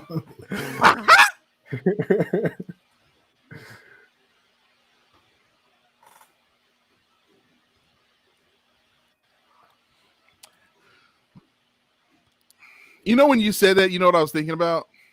Oh, it looks like Nate went. Did he go out? Yeah, I don't see him right now. Oh, he went out. Yeah. He'll be back. There he is. Let me add Yeah, him he's back. on your side. Yeah. Yep, I got it. Well, got you. There you go. You went out for a little bit. Yeah, it just kicked me out. But So, what I was gonna say before you hopped off, I said, you know what I thought of when you were thinking about when you were talking about Agent Smith's getting called to task by his boss. yeah. I was thinking about when Adam Driver was on SNL as Kylo Ren on Undercover Boss. That is one of the most hilarious things ever made. That Matt Radar Tech. That I can't get enough of that. More films need to allow SNL to do that kind of job for the characters. Adam Driver is quickly becoming one of my favorite actors. Have you seen his TED Talk? No, but he was. Did you watch Marriage Story? Yeah, I have. He was really good. I mean, so was Scarlett Johansson, but I was just really impressed. Yeah, you should watch his TED Talk if you haven't. Watch his TED Talk because Right. he's a very interesting person. Like he's lived a life. He's lived a whole life. And what's funny about people like that is how annoyed he must be with people in Hollywood. Oh yeah, because ex-military people are always like your problems are so small. Rachel said, do you think the CGI, let me put this up real quick. It's a good one. Do you think the CGI would be 10 times better if they made this vid in today's time? It was already awesome for the time. That's what I was saying earlier. We're going to find out. Well, yeah, they're making a new Matrix film, so we'll know. But this film doesn't really have too many weaknesses in terms of the CGI. CGI does not make a film better necessarily. So yeah. So the only scene that I think would have been better is the squid. The scene that when the thing goes in his belly button. That's the weak CGI scene to me. That's the one scene that the graphics does not. I'm looking forward, but Rachel's right there, so I really could just look right there at her and tell. But so it's really surreal to be answering this question. But no, like it's one of those things where when you look at it, that scene doesn't do so well. The other thing that would be better too is the computers and stuff that they have on their ship. that's the one thing that doesn't age well, because clearly it's influenced by the technology limitations they have at the time. Yeah. Dude, it's exactly like Star Wars, man. You know, like when they're Yeah. on the Death Star and you look at Yeah. the screens they're looking at, you know, and it looks like Atari games. The worst Mhm. one is Alien. Alien's the worst. Yeah. Alien, they Yeah. have like the old school terminals with the press Y for input of yes. Well, and I was watching Back to the Future Part 2 the other day, and just thinking like that was supposed to be 2015, and they still had like big CRT screens and like 4:3 screens and all that. When he goes into the diner and Yeah, you know, he orders exactly. it from like the Michael Jackson right, Yeah. screen, yeah. Michael Jackson / Glitching. Max Headroom type Yeah. thing. The great thing I will say, yeah, like, well, see, I think they did a great job with that though by creating a Cafe 80s, because by doing that they don't have to like predict what the technology is going to be like in that particular restaurant. I get that. Yeah. Because they sort of make up for it in his house, Yes, they do. because it's like it's a projection screen rather than And I rather will than a say, CRT Back to the screen. Future. I will say, Back to the Future is one of those films that does an amazing job of predicting things and like of doing a great job of like it aging well. Like I can go watch Back to the Future and not feel like, man, future turned out to be nothing like that. Like they did a better job of predicting that the world would be further along than it is. Mhm. You know what I'm saying? To the point we ended up making the Air Mags by Nike now, because like Nike was like, you know what, automatic laces would make sense. Let's make those shoes now. You know, so I think they did a pretty good job with it. But like, Let's you get owe that it- money. Let's get that money grab. but then like go watch Event Horizon and you're like, ugh. You know, it's like certain things That was a don't good age movie. too well. You know what else is a really good movie about the future? Interstellar. Yeah. Another really good film. Interstellar's good. I don't know exactly when it's set, but Her with Her's really good. Joaquin Phoenix. I thought like the technology that they showcased in that is really smart. Yes. You know, that video game he was playing where it was projected into the Oh, whole yeah. room. Yeah. Where we're going with our operating system clearly is Mhm. going that direction. Oh Yeah. yeah. The only thing that I had a problem with, well, let me not say I had a problem with it. The only thing that I would think by then, though, is I would think that the operating system would be implanted into like your brain by then, Possibly. and not in a pocketbook. I definitely wouldn't be the first person to volunteer for that. Heck no, no. It's definitely gonna be some Black Mirror type stuff. No thanks. Black Mirror is definitely where we're headed. Like with most technologies, With every piece of technology, I wait about 2-3 years, maybe even 5 years before adopting. You gotta work Yeah. out all the kinks first. Speaking of which, you I'm guys not a both first have. adopter. Both of you guys have iPhones, right? Yep. Yeah, Did either of y'all have an issue with the newest update? I haven't yet. No. Rachel had an issue where her camera just stopped working completely. Oh, really? Oh yeah, and apparently it's like pretty common with the newest update. I haven't updated yet. And here comes the ultimate climax of the film. That was such a twist. It's like, oh no, We've gone too far. we've gone too far. Exactly. He went too far. I've gone too far. He knew too much. I know too much. I love that you got that reference. That you know that reference. What was his name? Pablo Francisco? Yeah, man. Yeah. He knew too much. You good, Rachel? Fine. She's so sweet. She's trying to be like quiet.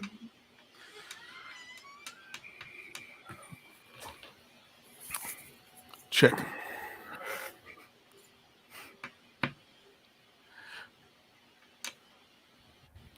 Now, if there's no that bothers me. If there is no body, how is he checking? What is he checking by touching it? Exactly. Yeah. Would there be a pulse? No, it's a user interface. Yeah. What did he do? Maybe somehow that was the visual representation of checking the file. You almost laughed after you said that. Or the visual representation of them checking. Oh well, yeah, he's not even there. So yeah, I don't know. He's not in there. Like if He's not in the touch him- system, and it really If he could touch him and know anything about him, then he can invade his body. Then right. that was a bad. That would work if he were still in the Matrix. Yes, Actually in there, like in the pod, essentially. exactly. But he's not really. That's where we would have needed a CGI hand to morph into something. The fairy tale trope. Yeah, Except this time the woman kisses the guy, the man and wakes him up. Sleeping Beauty. Yeah. Yeah. No. I lost my mind when I saw this the first time. I lost it. I had never seen anything like this. None of us had ever seen this before. No, that's true. Because X-Men hadn't come out yet, I don't think. I mean, not in a feature No, film. no. Nope. Because that's the reason why they did it in X-Men, because of this film. When Magneto stops all the bullets. Yeah. He is the one. He is the one. Whoa. Whoa. I Whoa. can see code. I can see the code now.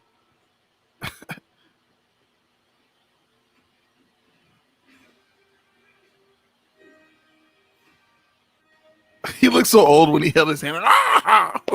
Yeah. Cut one head off, two more shall appear.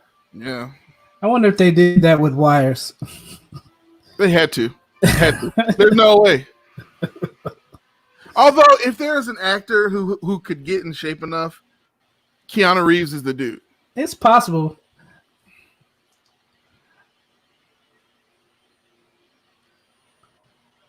See, this is the part of the film that it kind of ruins.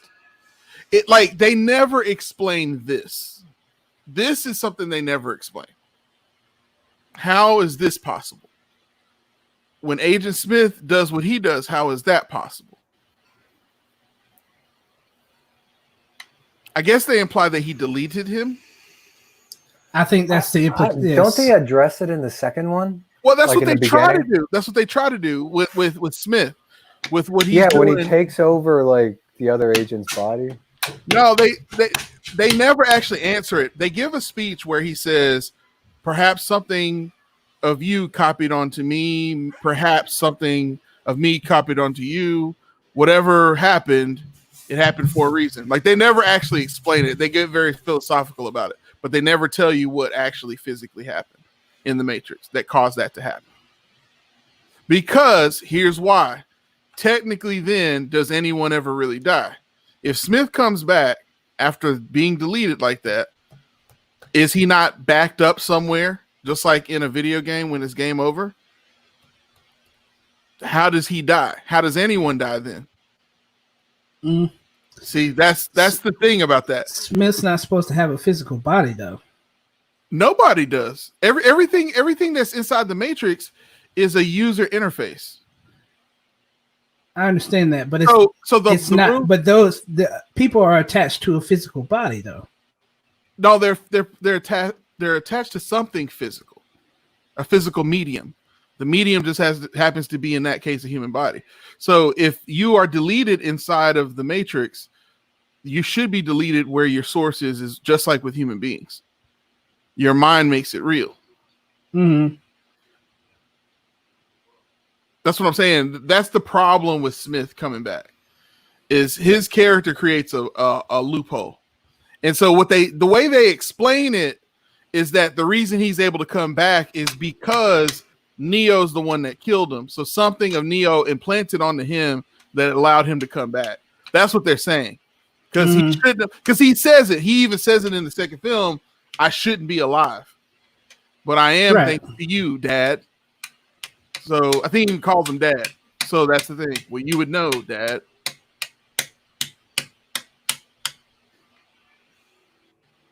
So that's the only thing with Smith coming back. That's kind of like they never explain what Smith is. They say, "Oh, well, he's a virus." Like, how does he become a virus?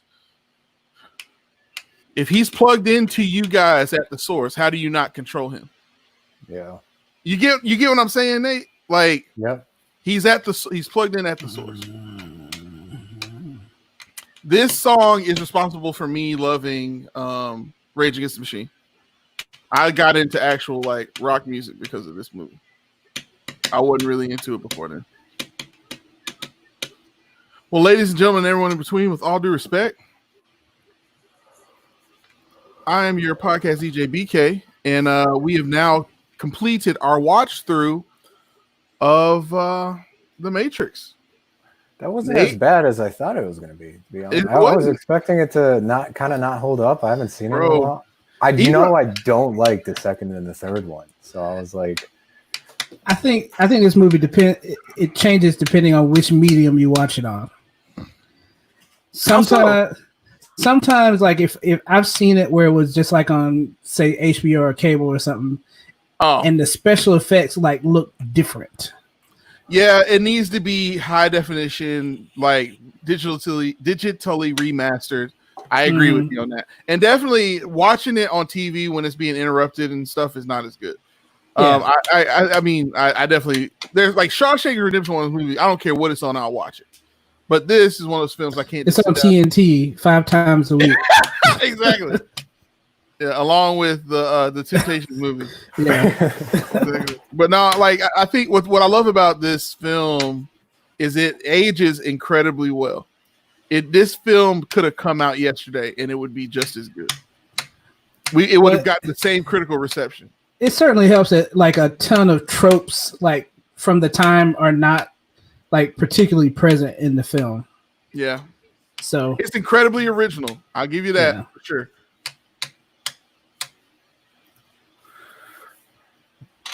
cool. So when we're going to watch Reloaded I think what we're going to do is I think to watch DC Legends of Tomorrow. I don't know about that. I'm going to start the 5th season today. I love Oh, really? Tomorrow. Yeah. I eat the CW stuff up. Like it's good background noise. So do y'all? So I agree with that. I can be ready to do Reloaded tomorrow if y'all want to do it tomorrow. If I want to put myself through that, no, I actually have some things to do tomorrow. So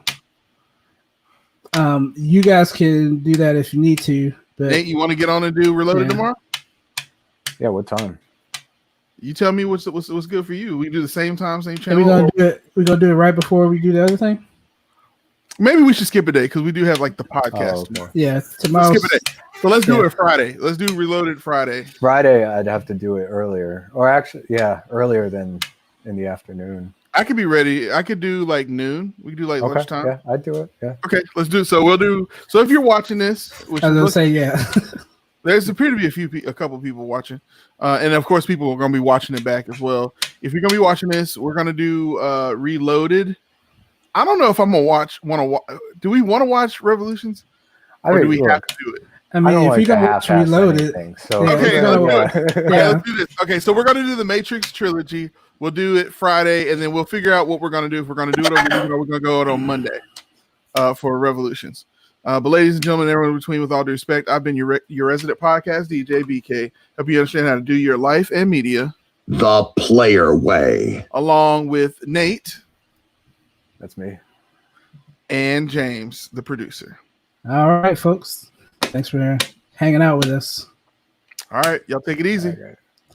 Have a good one. Stay safe out there. Absolutely.